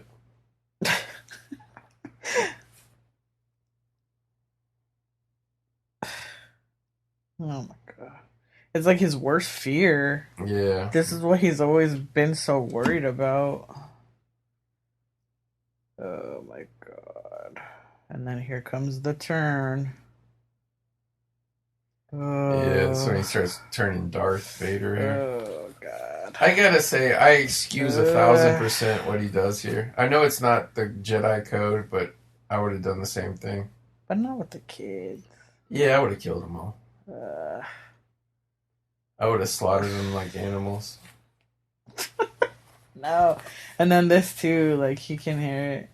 Oh, he hears Qui-Gon's voice. Yeah, I was gonna say, like, I thought it sounded like Qui-Gon, because, at the end of Revenge of the Sith, he tells Obi-Wan, he said, I've discovered a new power, I've been talking to Qui-Gon. Like, it was going on in this movie already. Oh, shit. Mm-hmm. I never noticed that. Yeah. It's so oh, my God. Yeah. See, this is, I know there's a lot of people say, no, you just hand it off from writer to writer, come up with whatever you want. But this is like when you can sow the seeds because you actually have your trilogy planned out. Like that's the kind of shit you can do. Because we were watching it the other night, I was like, "Damn, that sounds like Qui-Gon." And I was like, "Yeah, it was him," because he was starting to talk to him already. I guess Qui-Gon was always challenging shit and trying to learn shit that like wasn't taught or whatever. I guess that's why he was able to do it. Yeah. As opposed to the other one. This ship is so cool. I mean, it's like a full-size ship that they have for his starfighter, Obi-Wan starfighter. And any scene with it where he's getting in and out of it and climbing it, like, it's so cool looking to me. Mm-hmm. Poor R4. Yeah, I wish they would have kept him around. Yeah, he gets blown up eventually. Oh, does it? I don't remember. Yeah, I can't remember if it's Revenge of the Sith or what, but one of them he gets blown up and killed. Dang, that sucks. Oh, here's your friend. Yeah, the bug man, the moth man. Cringe mantis. Yeah. Mantis moth. Yeah. I like their guns too. How they go and they shoot that green like energy wave. Yeah. What in the blazes is he doing? Yeah, yeah. I'm pretty sure it's the opening of Revenge. Unless that was another droid that they get in and slice them up. But I'm traumatized now. I can't go on. because you realize he was talking to Qui-Gon. And that, yeah, like that just kind of made it more like I never realized that. Yeah. It's so crazy when you watch it with captions. You like Sifo Dyas. Yeah. Now I know how it's spelled. Yeah. Because I always imagined it different. Yeah, no. And I'm like, oh, now I know how to say it. Yeah. Oh, what's his name? Clegg. He's got a flying wheelchair too. Yeah, I thought it was brutal. Like it looks so bad the way his mom's wrapped up in that blanket. And he's got her neck all wrapped. Carrying her, yeah. And the look he gives her, like, you fuckers, you let this happen. That's another thing too I liked about it. Where before they're like, where are you going? He's like, I'm going to find my mother. Like he just totally blames them. Well, like, why doesn't the husband react or anything? Like, he didn't even really look that sad. He was just like, oh shit, you found her. I mean, to be fair, it was just his slave wife. He can just go buy another one from Watto or whoever, though. I guess here's this other scene. Yeah. This is the real heartbreaker for me. Yeah. When he's talking about, he's just working on this junk, talking about always been good at fixing things, and basically he's like, I'm gonna learn things the Jedi won't teach me. I'm gonna make it so people can't die anymore. It's just that pain in his voice when he said it. He says, "Why does she have to die?" Like it's just, I don't know. I don't get the disconnect of like why people can't get in this emotion. And then when he makes the admission to Padme, he admits to her that he killed them all, and he says, and not just the men, the women and children too. They're animals, and I slaughtered them like animals. Like you really can't blame him. Like you understand like where he's coming from, and he's not like, it's not like he just wants to go murder a bunch of people just to murder them. Like he literally wants to bring about peace in the galaxy. That's another thing too. Like something I wanted to talk about is everybody's like the plot hole in Star Wars that George Lucas could never fix is how come he didn't know Luke was on his home planet, and how come he didn't sense him and find him and do it.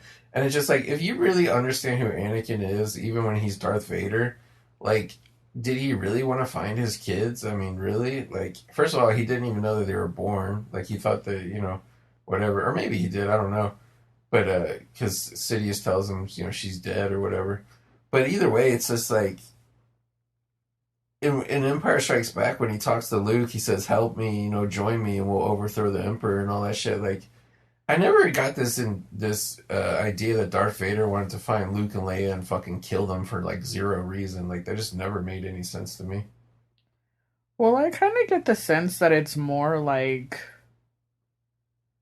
this is just my interpretation of it, but to me, it seems more like you can't sense what you don't know about. Yeah. And he never knew that the kids were born. Well, so, he never, even if he did, he never like saw them, so he never had an emotional connection to them, like, So I just don't feel like why would he know, like, I don't... clearly he does know, though, because when he tells Luke, I'm your father, like, he knows, but... But doesn't something happen... I think it's only because there's like a moment at some point where he gets close to him and then he can feel it. Yeah, I don't know if he could feel it in A New Hope when he's trying to like chase him down the Death Star or what. Like I couldn't really tell you. But either way, it's just. I think there's a moment where something happens where he learns about it. Yeah. I feel like something in my memory tells me that, but I don't know. Because the whole time is. The reason they freeze Han Solo is they want to freeze Luke Skywalker to bring him back, to use him, to have him join them. So, it's like... Yeah. It's like, it's hard to say. And too, it could just be he's so fucking lost in the dark side that he's not paying attention to that. Yeah. He tortures Princess Leia, but it's like in A New Hope, but like, it makes you wonder the question, does he even know that's his daughter? You know what I mean? I don't think so. Like, that's what I'm saying. Like, I don't think you can feel something if you don't know about Yeah. it. Like I just don't. I don't know. That's just my interpretation of it, of the Force. Yeah. It's hard to say Yeah, at what moment he and realized Luke was his son. it's like that's the thing. It's like it's just something that it's however you interpret it. Like But then again, he did know that in A New Hope, he did know that Luke was with Obi-Wan, so maybe that's how he put it together too. You know what I mean? yeah. Because like when he kills Obi-Wan on the Death Star, Luke is watching and he screams, "No!" Like when Obi-Wan disappears or whatever.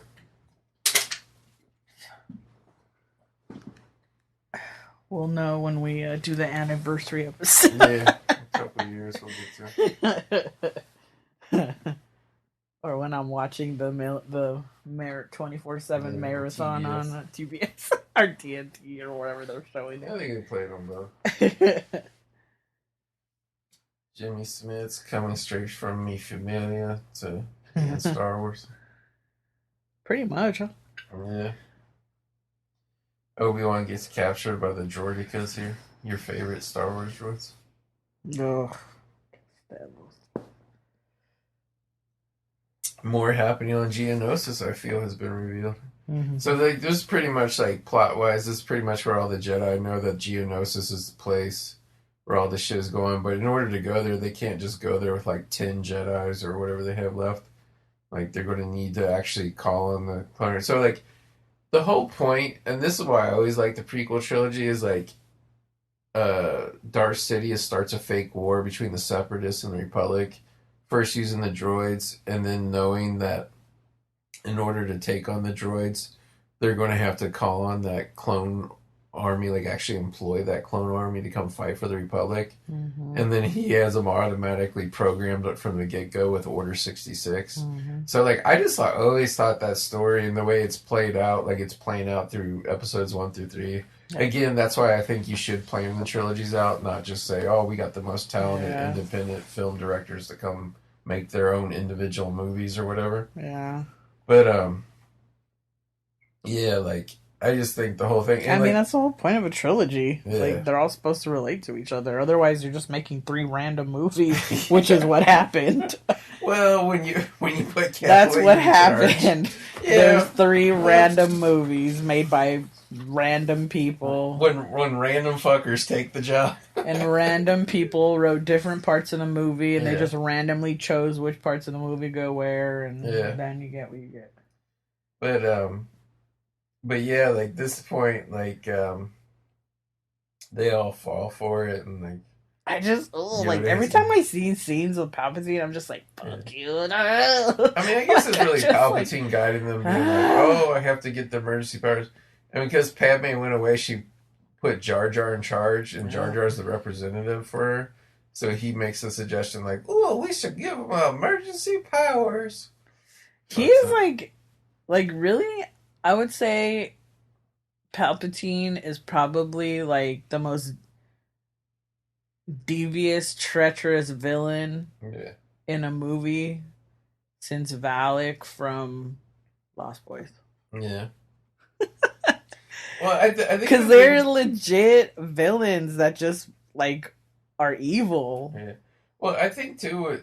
I mean, it doesn't matter with Darth Sidious because he's immortal, so he can have the luxury to do it. But I think the thing that makes him a great villain is that you watch him play the long game over a trilogy of movies that is like basically a 25-year period. Yeah, and it's just like he's so like planning this out, like that long game. It just because Dooku used to be a Jedi, and he's basically Sifo Dyas.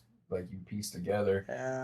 So him and Sidious have been working together for decades, not even years, decades. So yeah, let's talk about that. Who is this Sifo Dyas person? Was this really a person or is it him? Is it Dooku? Him, yeah. So where did that name come from? I don't know, because they say Sifo Dyas died 10 years ago. Yeah. And, like, that's what Obi-Wan says. But then when he sees Count Dooku, he's it's like at the same time, like, him and Yoda are like, ugh, Count Dooku. Like, it's not like, oh, Count Dooku's a stranger. Like, they know him and they hate him. I think he just faked his own death and changed his name to Count Dooku is all it became. You know what I mean? Like, he left being But a how Jedi. can they not recognize him? But that's the thing is they do. They just never say. Like, they're never like, oh, it's Sifo Dyas. Like they're just like, they hate him automatically. Because when Obi-Wan is like contacting Windu and Yoda, like telling them what he found out from the Caminos. Yeah.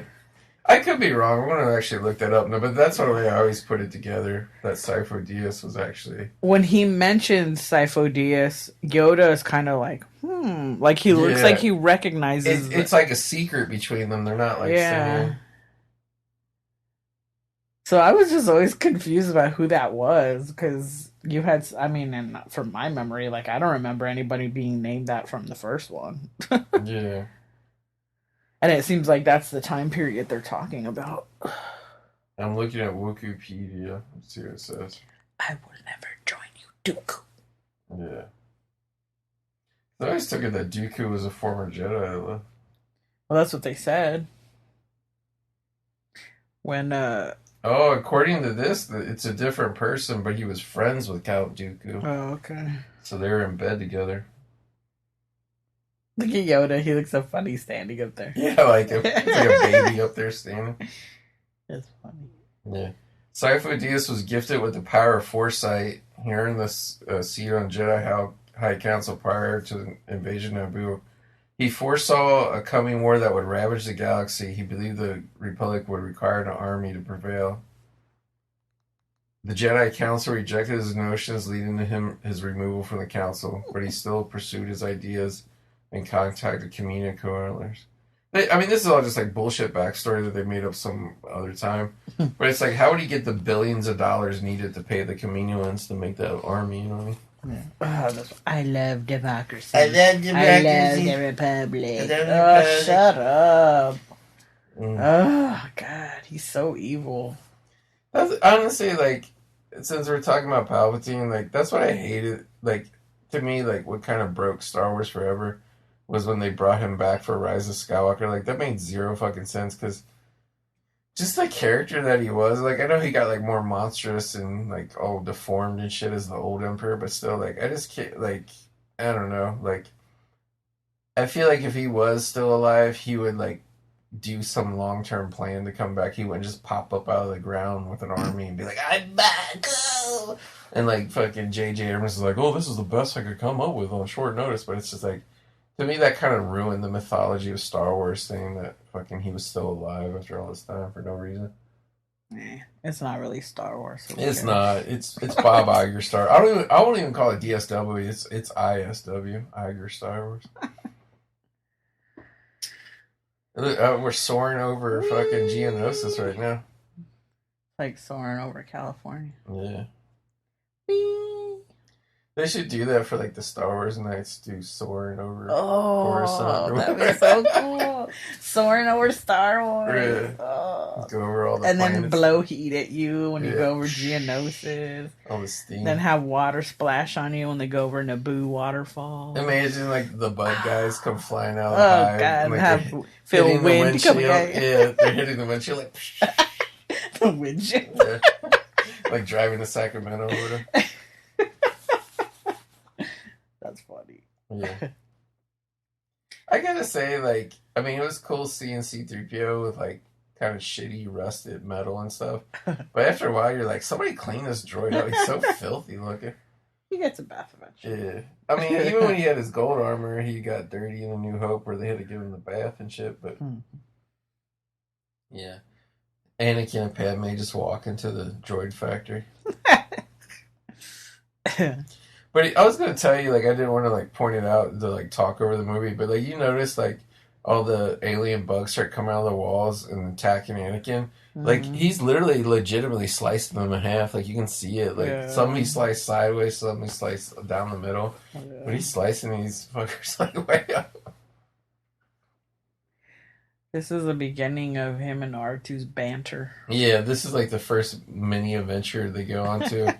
R2 and 3PO investigate the droid factory. He was so mean to him, calling him an idiot and everything. It's like, sheesh, calm down. Well, I mean, that's why he had to have his memory wiped at the end of Revenge of the Sith too. Oh no. Yeah. This is like very kind of spooky horror movie. Yeah, George Lucas Pew, horror movie. pew, I love how he just slices pew, them up. pew. Well, Do you think Anakin would spare the women and children of the bug people? nope. Yeah, he sliced them up. No. Well, This is very. I gotta admit, this is very Looney Tunes here, and I think that's obviously on purpose. Like this was supposed to be a section to, appeal to the younger audience watching the movie, and I personally don't have a problem with that. Like, there's still some cool shit that happens in here. I think it's exciting because it's like, how are they going to get out of this shit? Yeah, this machinery's like crushing everything, and they have to jump through it. I like it when she does it, and she just looks badass, like getting through it all. She's like doing some American Ninja Warrior. I love that. I don't know why I've always loved that outfit she has on there, with like the giant scarf shawl thing and everything. I mean, I guess it's a gift. Well, not now where everybody just wears rags in movies, but back then, Star Wars movies had like some of the best costume people working on it. They have the best. Yeah. The best there is, the best there was, the best there ever will be. Oh, no. I always love this where C-3PO is like standing on the ledge. He's like, "Oh, what is this factory?" And R2's like bumping into him. He's like, "Go, dude." He's like, "You're going to make me fall." And he's like, boom. He knocks him over. He said, "How perverse." Yeah. Calm down, R2. I don't know why I like this CGI 3PO. Like, where it's obviously like a CGI doll. Like, I just like the way it looks. I don't know. It looks like robots. Yeah, it does look like robots in the movie, but it also reminds me of the Droid TV show that they had with R2 and 3PO that came out after Return of the Jedi. He said, "Oh, I want to go home." Yeah, this is where R2 uses jets for like nobody knew R2 had jets at this time. So awesome. And people are like, "Oh, come we just didn't fly around in the other movies." It's like, well, it was 30 years later. Maybe his shit got broke. Maybe he got parts replaced. Mm-hmm. Look at the bug guy grabbing her. It's so gross. Oh, damn. He just chucked her in there. Yeah, I couldn't tell if he threw her in there on purpose or if she just, like, broke loose of him and fell herself. But she basically fell into it and then got grabbed into, like, a giant smelting pot. It's awesome watching. Yeah, 3PO says, "I wonder what happened to poor little R2." Meanwhile, 3PO gets decapitated. Like, that's, like, really cartoony, but I think it's funny. Yeah. I don't know why I always like this where the battle droid head gets on 3PO's body and then his body gets on a battle or his head gets on a battle droid. I think it's funny. Yeah, I like it too. Yeah, there they are. They're plasma guns or whatever those things are. They're cool. I always like using those in the video game too, the Battlefront video game. The sound they make and shit is cool. Oh. This is the only thing where I'm kind of like, where Anakin's hand gets trapped in this giant thing and welding, just like, because he's holding his lightsaber, and I was like, if he turned the lightsaber on, like, would it like slice? Could he slice through? Maybe? Isn't that what he does to get out of it? No, I that's what I thought he did too, but I think it like something happens where it gets broken off or something. Mm-hmm. Padme is about to get melted with the lava. R2's gonna come save the day as usual. Yeah, I guess he should. Mm-hmm. I don't think he saved anybody in those other movies, but he has saved the day in every movie. Yeah, in like all 6 of the movies he has. Yes, it's like somebody has to say, "I got a bad feeling about this." It's exactly like that. R2 is the one that saves everything always. I don't have a problem with it. Of course not. He's a badass. Yeah, he's a real hero of the Star Wars universe. Yeah. See, that's what happens when you create a fan favorite. Yeah, he turned off the lever there. What's going on? He's trying to. Yeah, but then she gets dropped. Bang. I think that's what he did. Oh, he did on purpose so she fall out. Yeah. It's like an Alice in Wonderland moment. Yeah, really. Yeah, I think it's like this part like breaks it off or something happens. Oh. Yeah. No, he's still in there. Jeez. Oh, there it is. But he broke his lightsaber in half. Yeah. Oh, but it's a hand. So. Yeah. Be funny if he just chopped off all his fingers. Dang. Not again. Yeah, it's kind of a shtick. Like, even though his lightsaber is the one lightsaber that's existed like all the way through Star Wars, early on he was always going through a lot of lightsabers, breaking them and whatnot. Django. There he is. Django working with the droids. This looks like an add-on scene. His hair looks weird. Yeah. I just noticed that. I think that's a great shot there. Yeah, it is pretty And this cool. too. Like, all the CGI here is really good. Uh-oh. Oh, this is the scene All that right. will make you cry. All right, Get ready to ladies, if cry. you're listening. What do you mean, get ready, ladies? I was crying the other night, This too. is the... No, that's not what I'm going to say. No. I'm going to say, if you listen to Go often, I'm going to tell you, this is the scene that gets his heart sad. It's muy romantic. This one pulls at his heartstrings. She finally comes clean that she loves him, too. I know, like, and totally, like, deeply. Yeah. It's the line where she's like, I thought we decided we fell in love and it would destroy our lives. And she's like, well, our lives are about to be destroyed anyway. Yeah. And then they kiss. And, like, it's really the music that does it to me. It was like, what? It's, like, so The dramatic. love theme. And the way they're kissing and, like, the cart pulls them out into the sunlight. Like, it's so freaking awesome. To me, is this part, I truly, deeply love you. Oh. Yeah. And before we die, I want you to know. Oh, my God. Oh, my gosh. And the bug guy slaps the horse on the ass and pulls him out. It's just a giant. This is the scene that got remade for John Carter, pretty much. What? Yeah, it's like the John Carter. The whole trailer was just a scene to try to make it look like Star Wars. The arena scene. They pull it. It's funny too because it's like a gladiator thing where they're going to fight these giant animals, but they just call it execution. Like all these bugs just want to see them chained to these giant pillars and get eaten by these giant like beasts and shit. I think this part's funny. Like the things that they say to each other, like Obi-Wan, like what he says and stuff. Yeah. How like Anakin's like, what about Padme? He's like, I think she's got things handled. Yeah. She's all climbing up the pole. I mean, this is like some good, like snappy blockbuster. You know what I mean? Yeah. Like having fun at the summertime. Like this is not the type of dark and brooding movie you take your family to on Christmas Eve. We decided to come and rescue you. Good job. Yeah. He looks up at the chains. Yeah, they're chained up just like him. He's like, oh yeah, good job. Look at this bug guy. He's such a king, man. He's got his gold armor on and everything. He's the king of the bugs. Yeah. Yeah, I wouldn't mind seeing more of the bug people planet and and like Mandalorian or something. I like this one because it reminds me of like a cross between like a bull and a dinosaur. I like the giant mantis one. yeah, like that one looks cool. Yeah, this that one, the crab mantis. My God, it looks so gnarly. Again, I think these special effects are really good on these creatures and stuff. This one too. Yeah, I like this one too. Like I don't even know how to describe it. It's like a wolf, like cat kind wolf of cat. thing. Yeah. I've got a bad feeling about Yeah, Anakin's the one that says I got a bad feeling. Who says it in the first one? I can't remember. I think it was originally Han Solo. The first one? The Phantom Menace? Yeah. I can't remember. Maybe it was Obi-Wan. I can't remember. But I mean, originally for the first time in A New Hope, I think it was Han Solo. Yeah. That's why I always thought it was weird when they kept repeating it. I was like, isn't that, like, different people kept saying it. I was like, isn't that Han Solo's thing? Yeah. She seems to be on top of things. She's climbed to the top. That's funny. She's like, she got loose for, I mean, she had like the bobby pin or where she had to get it. Oh, man.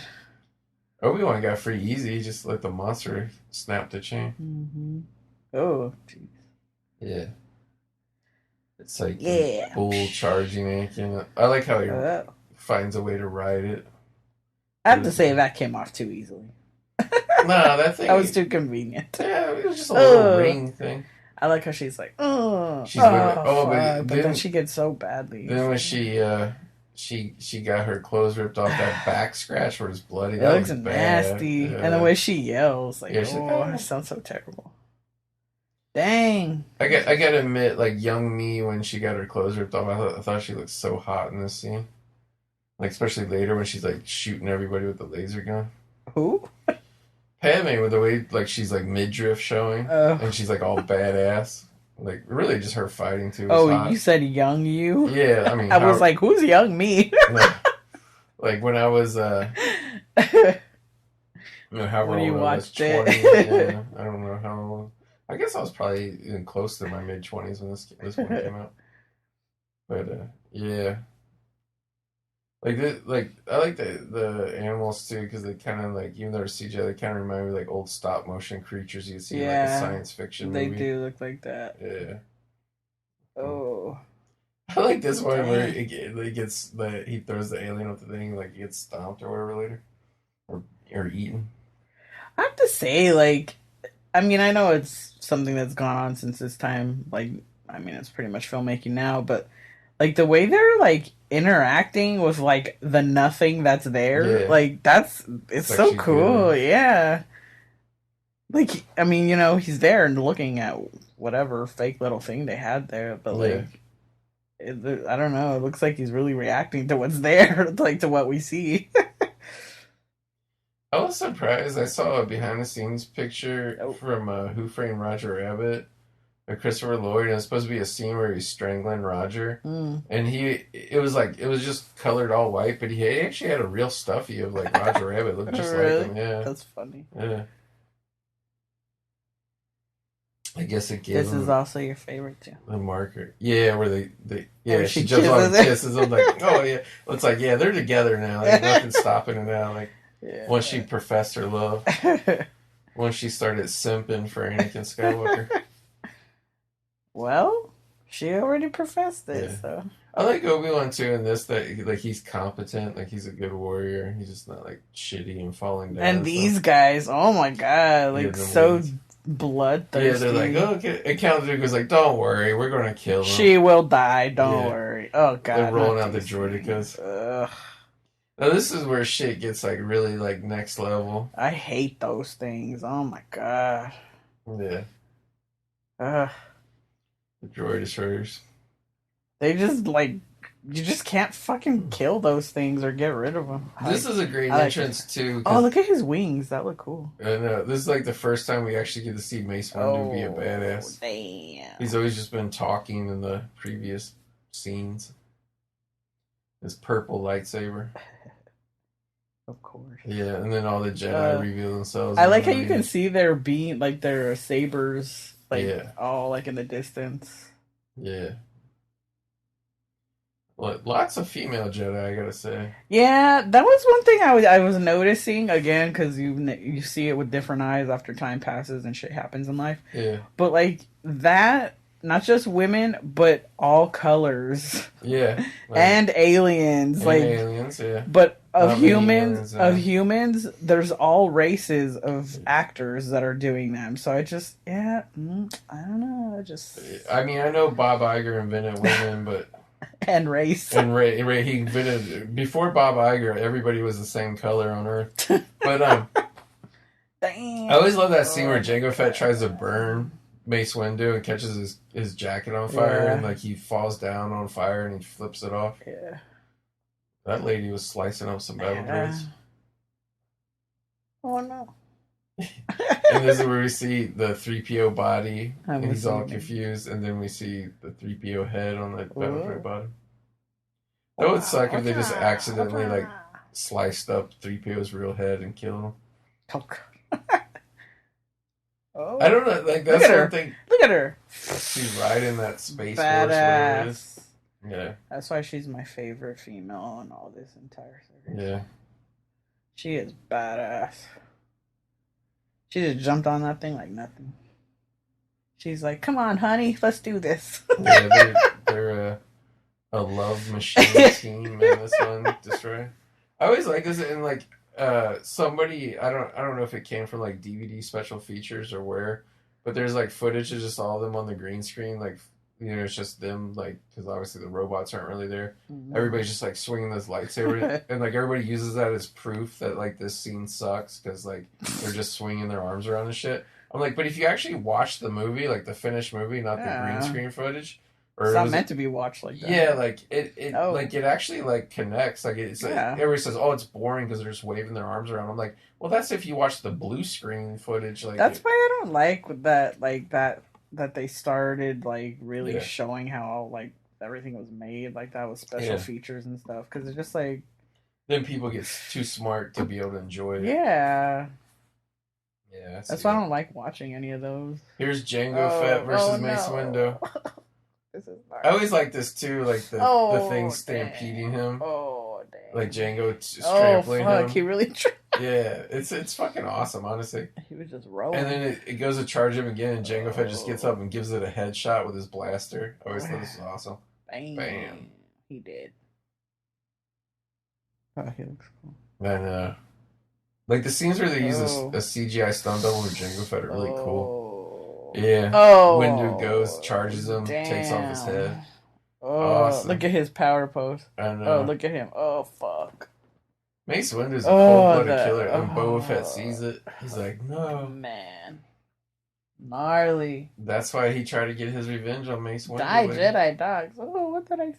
Yeah. 3PO's getting taken over by the evil robot programming. Yeah, get him. Yeah, get him. Yeah, get him. I always loved this battle. I thought it was badass. Because, like, it's really 3 parts, because you have the part with them fighting. I like how Kid Fisto laughed at him.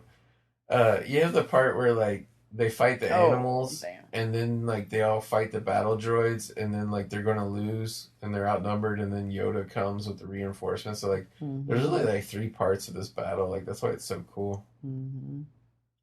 I like how much action this one has compared to, like, movies now. They're having this is hardcore. Sexy fight banter. They are. But when Obi-Wan starts, like, chopping off the legs of the giant monster, it's like, holy shit. It really slices it over. Because this was the last Star Wars movie to be rated PG, but they got away with a lot of violence for just a plain PG rating.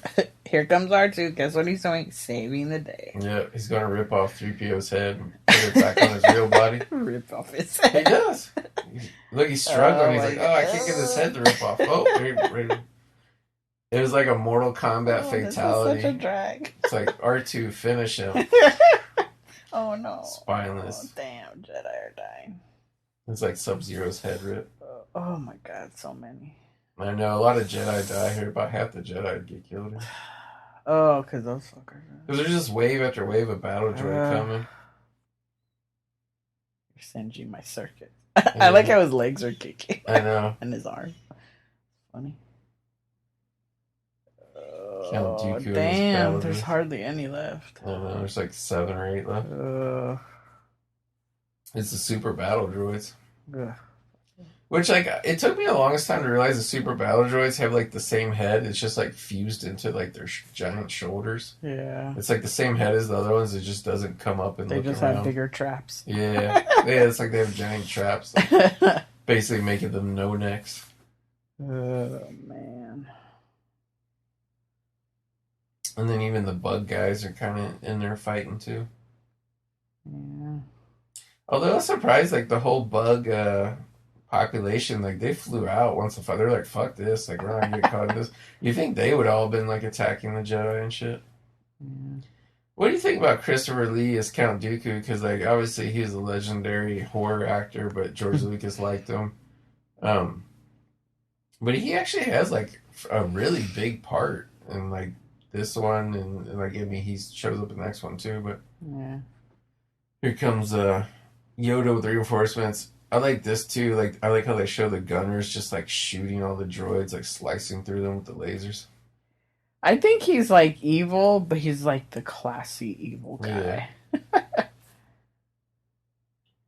always thought the name, like Count Dracula, I always thought the name Count Dooku was like meant to be reminiscent of his Dracula roles. Could be. Yeah. Now we got to talk about the clones. Nah, don't do it. Yeah, let's talk about your amazement. You couldn't stop saying it. God. Look how cool they are, though. Okay, so we watched that freaking series on, what was it, Vice? Yeah, Vice ruins everything. They ruined wrestling, then they ruined the behind the scenes of Star Wars. So it was a series about the Star Wars saga. the George well, pretty much, mostly the George Lucas, the real Star Wars saga. They couldn't make the expose on DSW though because Vice used to be funded by Bob Iger. Oh, okay. Yeah. So what they revealed on there was, I'm sure. Oh, this part. Oh man. Yeah, where Boba Fett picks up Jango Fett's head. And when we watched it the last time was the first time where I had the thought. Yeah. His dad's head is still in the helmet, and he's holding it. I was just like, "Oh my god, that was nasty." So they revealed, or they told how George said there were gonna be no clone troopers in costume. They were all gonna be 100% CGI. And I never knew that. Yeah. And never, ever, ever have I ever noticed of the thousands of times we've watched this movie that none of them were real in costume. Because I just assumed there was a handful, of them, and they just kind of used, regenerated them. Yeah. But I never realized that not one was ever a man in a costume. Yeah. And so now this was the first time watching it since I learned that, and there's so many scenes where and like you said, I kept saying it when we were watching it, I don't believe for 1 second that that's not a man in a costume, because there's so many scenes that it looks like a man in a costume. It's weird because there's a few, look, the reflections are so good. It looks like a guy in a costume. There's some of them it looks like CGI, but there's other ones in the daylight where the light and the reflection hits them. I do notice it now how some of them look a little bit cartoony because now I know. Yeah. But I never noticed it before. And again, I've watched this so many times, whether it's we sat and watched it or I'm playing it on TV because it's on. I never noticed that they were animated. I just never have until now. I can't not see it, which is why I don't like watching behind the scenes stuff. But there's just I just kept. I'm I wish I didn't know that now because now I'm that sucks. It doesn't seem as impressive. I gotta say I love this battle. So, this is one of my favorite battles, scenes, anything from any Star Wars movie. It is good. And like I was saying before, you think newer movies with the full power CGI now they would have done stuff at least on this scale, but there was nothing that even came close to it. But this. Look at the legs. It looks like guys standing there. It does. And I always thought I knew that when the movie came out, and I always thought it was my rationalization or whatever you want to say is I always thought it was because George wanted them all to move the same because they're all supposed to be the same person, you know? But now that I'm just realize it, I think it's just because the guys in the original Stormtrooper outfits, they couldn't move. They were always bumping their heads and falling down and shit. Yeah. And I think he just wanted them to move better, to look like they could actually fight and be badass, you know what I mean? I guess too, if he had the experience of those people in the costumes being uncomfortable. Yeah. He probably just didn't want to put anybody through that again. With that, and it's because there's even parts if you look at A New Hope, when they invade the thing, the guys are all crouched and they're bumping in. There is one shot where you can see one bumping his head, and there's another one where when Darth Vader walks in and they're lined up, the one guy's helmet is all crooked and shit. So I think it was just that George is I don't want to deal with that nightmare because it's probably really hard especially when you have multiple people in a shot, even if it's only 6 or 7 people, somebody's gonna be fucking up something. So here's more of the storyline build up. Yeah.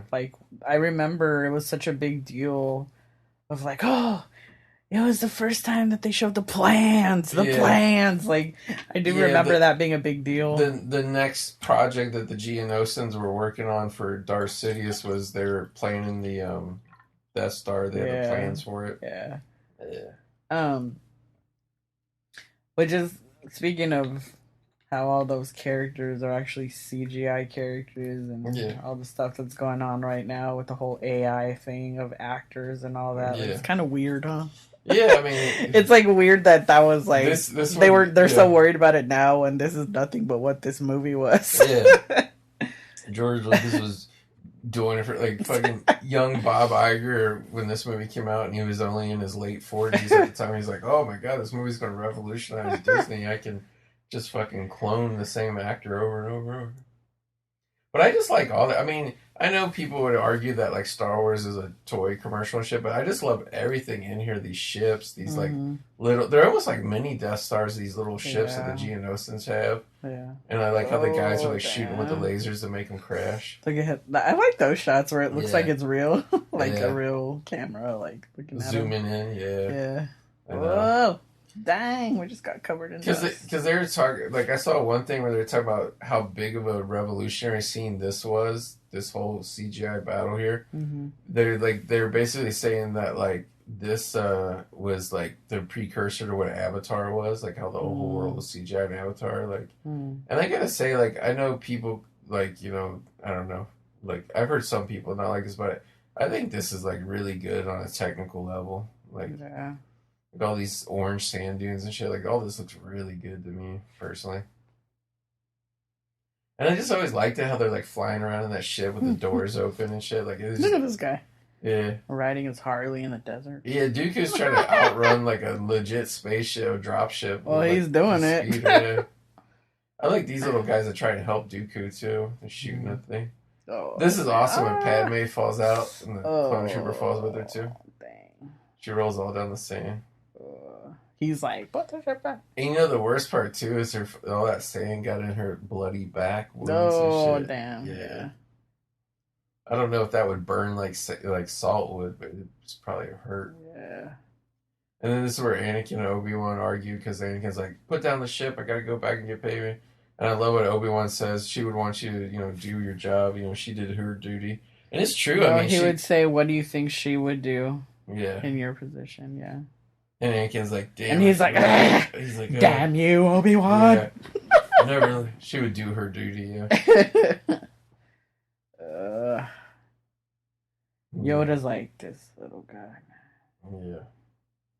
Stop thinking. I don't know, it's so cool. Like, I bought, well, actually, I didn't buy any of the Clone Troopers. I was done buying toys, but with the Phantom Menace, I bought a bunch of the droids, but I wish I would have collected all the little Clone Trooper toys, but I like how they have different colorings to, like, designating which ones are the commanders and shit.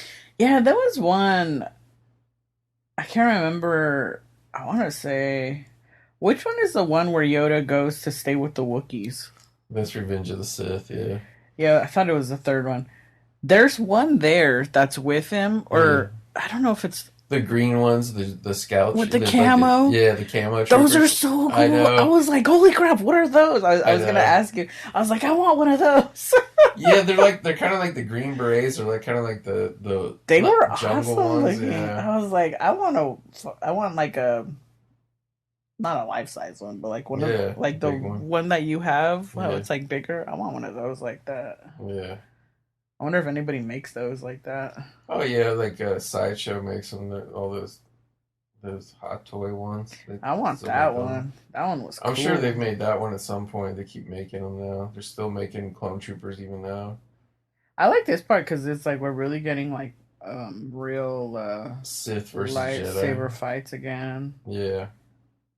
Yeah, I gotta say, like, you know, obviously Christopher Lee was an older guy, so it's probably 90% his stunt double here. But they did it good, though, where you can't really tell. That's nice. See, this is a really good one, too, where he looks real running up to her, the clone trooper. Because he's, like, in the sand and stuff, and the light reflect. Like, there, like, he looks real. Like, he's even got orange dirt on his, like, black part of his costume. But it's like, you kind of see it here, but it's like there's so much going on. But like, yeah, like it kind of sets up the tragedy of the clones, that like how disposable they are because they're always getting blown up and killed and shit. Yeah. I was always curious why like he didn't like actually like hurt Obi-Wan worse. I mean, I know he was like going to kill him, but I always feel like Dooku was toying with both of them. Like he was going to try to recruit one of them, if not both of them. Well, isn't it because he's not allowed to? Well, I mean, I guess with Obi-Wan it doesn't matter, but I mean, I think because he knew Obi-Wan. Yeah. So, I mean, I don't think he wanted to kill him, but I think with Anakin, he couldn't kill him because Palpatine wanted him. Palpatine wanted him, yeah. Because, him and Palpatine and Anakin were getting close already in this movie, so he probably had orders not to kill Anakin. I like this scene where like they cut the power line, so they're kind of fighting in the dark. It's really cool looking with the lightsaber glow. And see, like, again, not to keep criticizing, but to me, this looks better than the way the new ones do, where they use the LED light and it's always glowing the blue light on their face. I hate that shit. God. So nasty. Yeah, like he cuts off Anakin's arm, but like clearly that was just to wound him and bring him closer to the dark side, but not kill him. Oh, here we go. Yep, a little badass is coming in. Even he's like, what? This is they even made ads that came out after the movie was in theaters to promote it more of this, where they were, because this was like the big, like, what do you call it, secret, like nobody knew Yoda was going to fight in this movie, you know?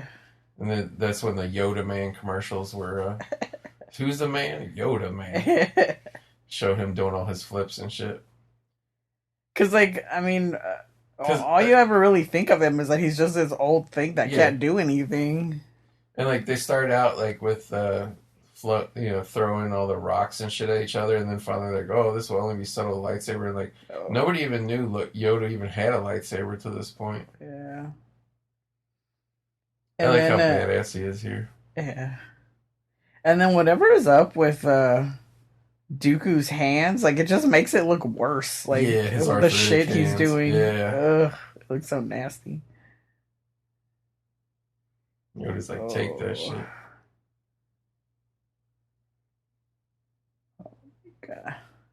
Because I think, wasn't the last lightsaber fight we saw up to this point Darth Maul? Yeah, and Qui-Gon? Yeah. See, like, I don't know, like, I don't even want to ruin it I'll talk about it after. Yeah. This part is so badass. I love watching how he's like jumping around and stuff. He just looks so cool, and then the way the lightsaber's like flashing around, like it just looks so cool. He doesn't just jump around for both. Like I like how he jumps up on the stuff. He's like spinning. He jumps off on the he's so cool. He is. And I really, Dooku as a villainous character, I like his lightsaber, how he fights like with a one-handed fencing style. It's really cool. Yeah. Like, I like how much kind of originality and uniqueness they gave Dooku as a Sith. Well, like, everybody has their own style. Yeah. That's cool. I thought Anakin looked badass before, where he was using the two lightsabers at once. That looked really cool. Yeah, it was cool. Which is doesn't it kind of forecast, because doesn't Ahsoka used to? Yeah. Not forecast, but... yeah, foreshadow. Yeah. Maybe she learned that fighting style from Anakin. Yeah. Dooku's a little bitch. Gotta be running away. That was cool. That's the first time I noticed Yoda's hands as he was trying to stop the thing from crushing Obi-Wan and Anakin. Like, his hands were actually, like, trembling and shaking, but, like, they looked real. Like, they looked rubbery. It was cool. Mm-hmm. We'll find some more Padme and the clones get there. She's going to come in and find Anakin with his hand chopped off, his arm chopped off. Oh, she doesn't care. Yeah, she still doesn't. I don't know why. I always like this little robot that drives Dooku's, like, his pilot. Okay, this part right here, when this thing comes out. Yeah. You know how people have aversions to, like, circles or dots, or there's something about that makes me like it makes me want to gag. Yeah, like, I don't know what it is, but the way it looks, it like grosses me out. It's like so weird. I have like a weird gag reflex when I see it. Like, ugh. See, she's just like, oh, I don't care that your arm is chopped off. Is there. He has like no reaction. This part is what gets you.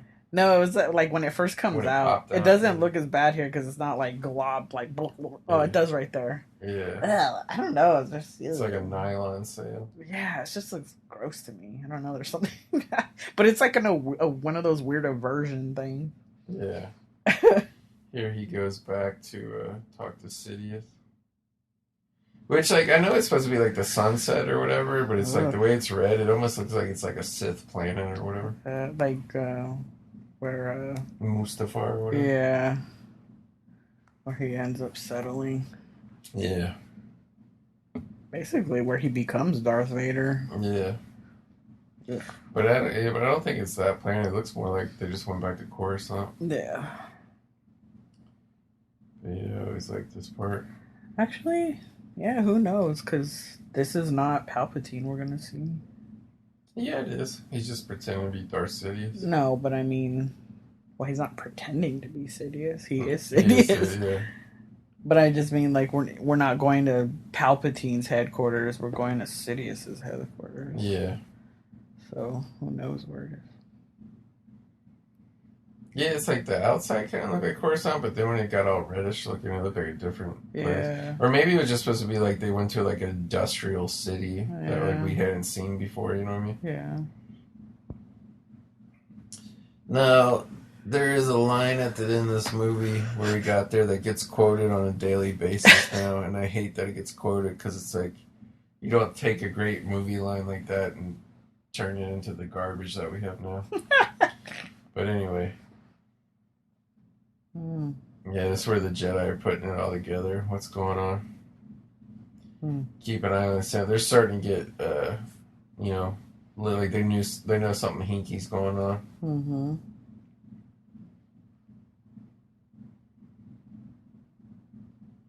And they still got, even after all that shit, they still got Anakin escorting Padme. I want to know how much, like, they don't care or how much they know. Like, they got to know that they're in love already. Yeah, because, I mean, that means that he can't, I mean, he's not going to be a good Jedi. Yeah. Is it that one? Yeah, begun the Clone Wars have. Everybody has to say now, begun the streaming wars have. But there's really no streaming wars because nobody's winning. Everybody's just losing. I always love, like, from the first time I saw it in the theater when they show these billions of fucking clone, I was like, oh, this is so awesome. I was like, I thought Revenge of the Sith was just going to be like army and army of clones. But you really get the biggest clone battles more in this movie than anything. Because it's really more like the Jedi doing all the shit in this Revenge of the Sith. But, like, yeah, this is so awesome. Not under his power. Yeah. Just looking at them all. And I was just visually, because like the way they do like the orangish reddish sunset or sunrise, whichever it's supposed to be, it's just, and the ship's going off to war, like it's so cool looking. I guess they are in Coruscant. I mean, that's where... Yeah, they're in Coruscant. It's just, he just has like a lair somewhere in some shitty part of town. Yeah. Because it was all like burned out and shitty looking, that castle he's in. Yeah. The witnesses to the wedding are 3PO and R2. I don't know. Have their minds wiped. Exactly. We'll just 3PO R2. Yeah, when he holds the like the robot skeleton hand on like their wedding, whatever. They had to get married after that big adventure. Mm-hmm. It's like Shakespearean love right here. Finally, he's friends with R2. Puts his hand on him. That romantic kiss. And then I always like too, like how they sit here and look out. I always like that the final scene that they wipe, you know, whatever they call that circle, or like zoom in, zoom out, whatever you call it. I always like it that it's like it's not like a space shot or anything. It's just like a cool romantic shot, but it's reminiscent of when Luke and Leia look out of that spaceship at the end of Empire Strikes Back, because like they're both the second part of the trilogy. Yeah. So that's it. I mean, obviously, I don't know what you guys wanted to hear. Like, if you wanted to hear hardcore criticism, but like, we've always been upfront very much how much we like episodes 1 through 3, and like, yeah, like, still loving it as much, if not more, after all these years and all these different viewings that I've had of it. You know what I mean? Yeah. And I try not to, like, talk about the current stuff, because it just, like, I started at the beginning saying I don't even recognize it, but it's just, like, when you're just watching, to me, what's this awesomeness, like, I just can't help but think about, like, how they wasted it. Like, they wasted so many opportunities. And really, it's really more about, like, what I wish I could see. Like, I really just wish George would just come back and... I mean, for me... and take it back and do his stories, like, the way he wanted. Yeah, I really had a hard time. I know I talked about this, and I'm not going to go on about it, but, like, I had a hard time being a Star Wars fan anymore, because it's, like, as awesome as the first 6 movies were to me, just knowing that it all ended up in shit, And it's just like these movies have so much adventure and epicness to them. Yeah. And just knowing that they just end up in these boring movies where people are like always looking at each other and talking and don't be bad, don't be Kylo Ren, be Ben Skywalker or whatever fucking name, Ben Solo. Like shit was just like so lame and went nowhere. And then like it's all about Rey. She's so. It's like, what did she ever do? Like, what fight did she ever have that was impressive? Like, what the fuck did she ever do? There's just so much story in just one episode of these. Yeah. Just like that's what I'm used to. This movie had more twists and turns and epic battle shit and storyline progression than like all three of those. Just like something is happening in like literally every second of the movie. Yeah. So it's just like. Yeah, it's just hard. And then to see, not only see it go nowhere, like it all ends in these, and but to be like Han Solo ends up sad, Luke Skywalker ends up sad, Princess Leia ends up sad because her son ran away and turned evil. It's just like, okay. That's why, like, I just don't like. That's why I say I don't acknowledge any of that because it's just like, yeah, right. Like that shit would never happen. Like it's just like that's how I feel about it. Like. That would never happen. That's not real. That would never happen. Like, it's just... When you're like just a casual fan and you haven't seen the old movies for 20 years, like I get it. Like you just want to go to the movie theater and see something, so you see the new ones, right? And you're like, oh, okay, like whatever happens. But if you really like, say you do a marathon, like I mean, I have them all on Blu-ray, even the Disney ones. If we were to sit through and watch episodes 1 through 9 in order, you would just emotionally feel like. After all the shit that happens and the emotion that happens in 1 through 6, you'd be like, what is this shit? Like this whole last trilogy was about this girl being in denial that Palpatine was her grandfather. Like not even her father, like her grandfather that she never met. Like who cares? It's just so fucking stupid.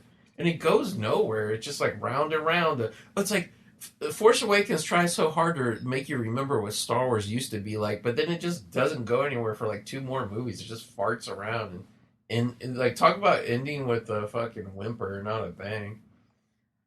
I will say, as much as I'm pretty much down on DSW product, I accept Solo as part of George's. Because it's kind of one of the ones that's the closest.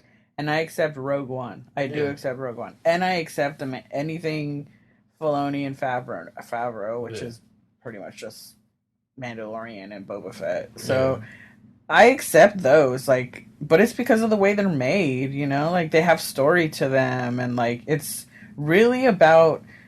It's in the style of George's Star Wars, you know, like, and it's also in the interest of, and I know people are like, oh, Boba Fett sucked, and I don't like what they did with Boba Fett, but it's like, well, they also put a major story turning point for the Mandalorian with Grogu and the Boba Fett show, because when we rewatched, I think it's like 3 episodes are really like about Grogu and the Mandalorian. They're not even about Boba Fett, so it's like either way, you cannot like those.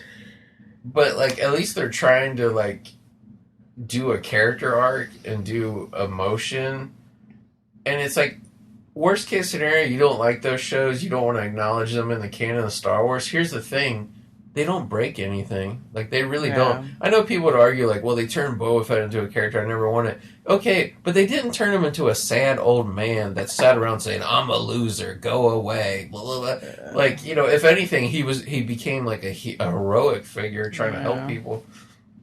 But it's just, like, I don't know, like, the grumpy old man act, and it's not just Star Wars, even though they did ruin Star Wars with it. It's, like, every movie now.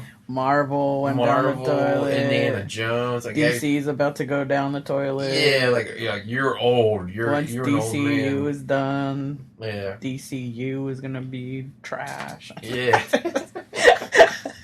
I'm just saying that. I obviously don't know, but all I know is that what trash. I want to exist still is gonna not exist, and so everything else is trash.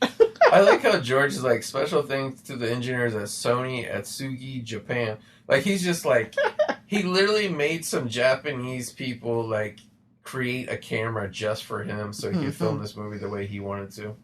It's crazy. I forgot what I was gonna say when I said I don't want to talk about it because I don't want to ruin this. I totally forgot what I was gonna say. Which I guess is good because it's probably just more trashy. Yeah, but that's the thing though, is like, and I know probably people listening to the show don't want to hear us talk about shit because they're tired of hearing about it, and like they probably have their own feelings about how they feel about it. But it's like that's the thing when people buy the shit you love and run into the ground and ruin it. Like you really can't just like move on and like pretend like it doesn't exist. Well, and it's hard too because it's like from when we did episode 1 last year, it's like we've had a whole year of like more stuff happening that like is on our mind and is bothering us, and we're basically getting it off our chest. There have been more recent developments. That's the thing. Like it just never ends. Like the shit show. It's like just like how somehow Palpatine returned, somehow Iger returned too, and it's just like when you have. I mean, I actually pride ourselves as much as we trash their bullshit. I'm pretty sure we might have gone this whole time without mentioning the KK name. Which I know everybody's tired of fucking hearing about her. Even me, as much as I can't stand you've been her. talking about Iger mostly. Yeah, but it's just because he's the latest fucking villain to pop back up into prominence. But it's just like, but I mean, yeah, like I've always tried, especially with things that I love so much, like you know, GSW, like Georgia Star Wars. Like I try not to like bring in the other stuff because I don't. You know, I just want to focus on the positive and the good stuff, but it's just so hard. Like right now at this point in time and history and time and space, like it's so hard to exist because all of the stuff that we love is like it gets trashed. Yeah. Like we're so not allowed to love the stuff that we love. Like we're so wrong for loving the stuff that we love, and it's just like it's just. Life is already hard as it is, and cinema was created to help you like get away from that for a little while. And I feel like now current cinema just reminds me of how hard life is. And how crappy it is. Yeah. So it's just like, and that's a big deal for us because I mean, you more so than me, but like you will watch constant movies all the time, and like me, like I love doing it as like you know, getaway from life and all that. So I mean, we watch movies frequently together, you know, and apart. So it's just like it's a big part of our lives. So the fact that is like has been like so decimated the way it's been, like it's a hard thing for us to deal with. It's hard for us to cope with it. In particular, it's just, you know, it's you know, like these other things, they get like shut down and restarted, rebooted. But Star Wars is like the one thing that's just still Star Wars.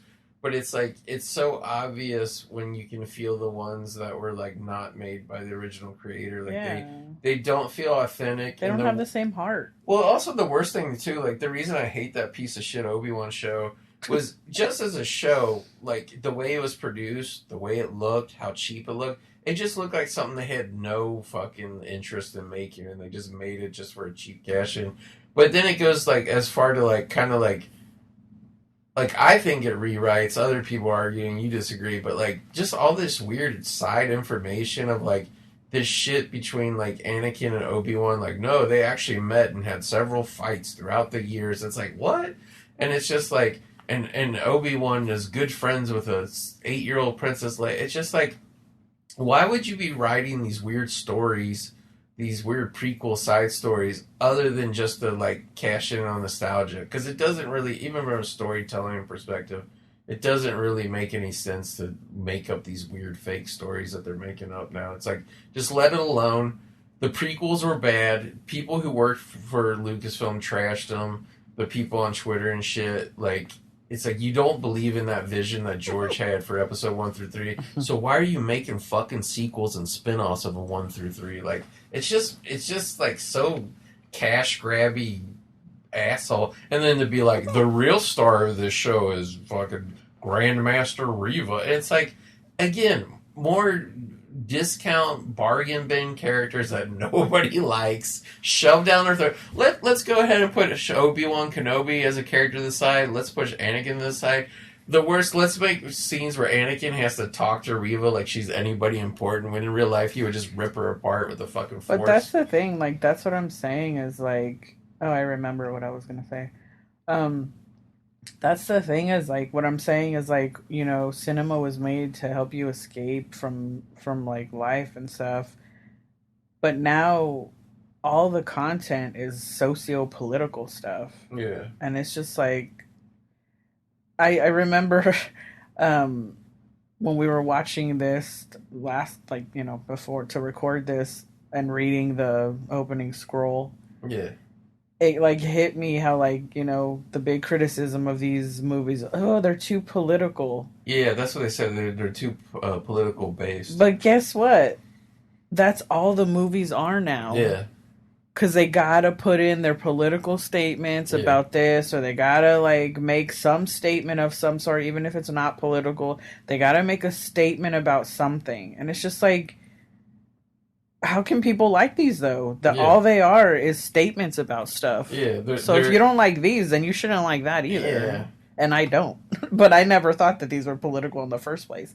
But what I was gonna say, what I said I didn't want to talk about it because it was gonna ruin it. Yeah. The one of the things that I think is really freaking weird about the new ones is the way they talk about the Force. They like obsess over it. How they say like Force sensitive and Force like sensitive. Oh. I don't know what you were reading. It said something weird about the Force, like how they worded it. I'm just like, why are you talking about it like that? Nobody talks like that in the 6 movies. Well, you know what it was they like, because once KK took over, it wasn't like the same creative type of decisions going on at Lucasfilm.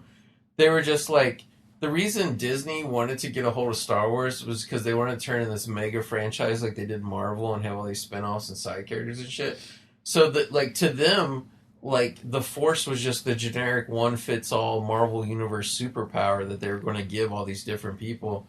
And it's just like there was like that weird shit where supposedly Rey like learned all the master training from Kylo Ren by that mind link they had, that she just automatically had all his powers. And I'm like, that is so fucking stupid. The fact that like every Jedi in the Jedi Order had different specific powers that they were working on and developing. Like Yoda had certain powers that nobody else had and all that kind of shit. And it's just like, to be like, oh, now they're just sharing powers through a telepathic link. Like, it's people who didn't understand Star Wars, first of all, but they like fetishize the Force, where it's like the Force is what makes everything good. But I'm not even talking about how their philosophy about it. I'm just talking even about the way they just talk about it, like the words they use to like talk about it. I'm just like, all they say is like, may the Force be with you, like, he's on the dark side of the Force, or whatever it is they say. Like, it's just referred to as the Force. There's never this catchphrasing of like Force sensitive and I don't know, whatever. Force users. Yeah. It's like nobody uses just the like, Force. It's just like, so weird the way it's talked about. When they explain in the original movies, the Force is something that binds us all together. It's all around you. It's inside you. Every cell in your body is fucking occupied by the Force. It's just like, I agree.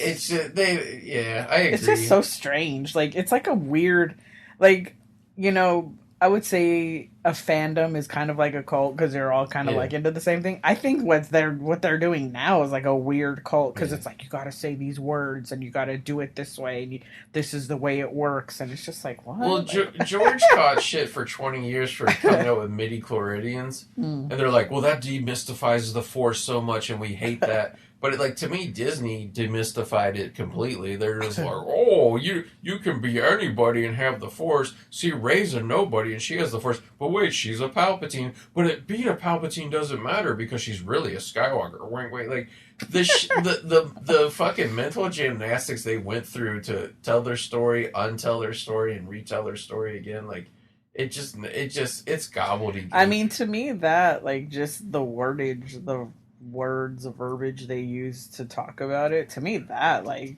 demystifies it. It's just like, you're trying to put this like weird thing on it that's not what it is. It's brutal. And then the way the Obi-Wan Kenobi show like literally broke lightsabers forever, where it's like you can just get stabbed through the guts 3 or 4 times with a lightsaber and keep living and you're fine, and just like, what? Like, fucking, these are supposed to be things that just sever your arms and limbs and organs permanently.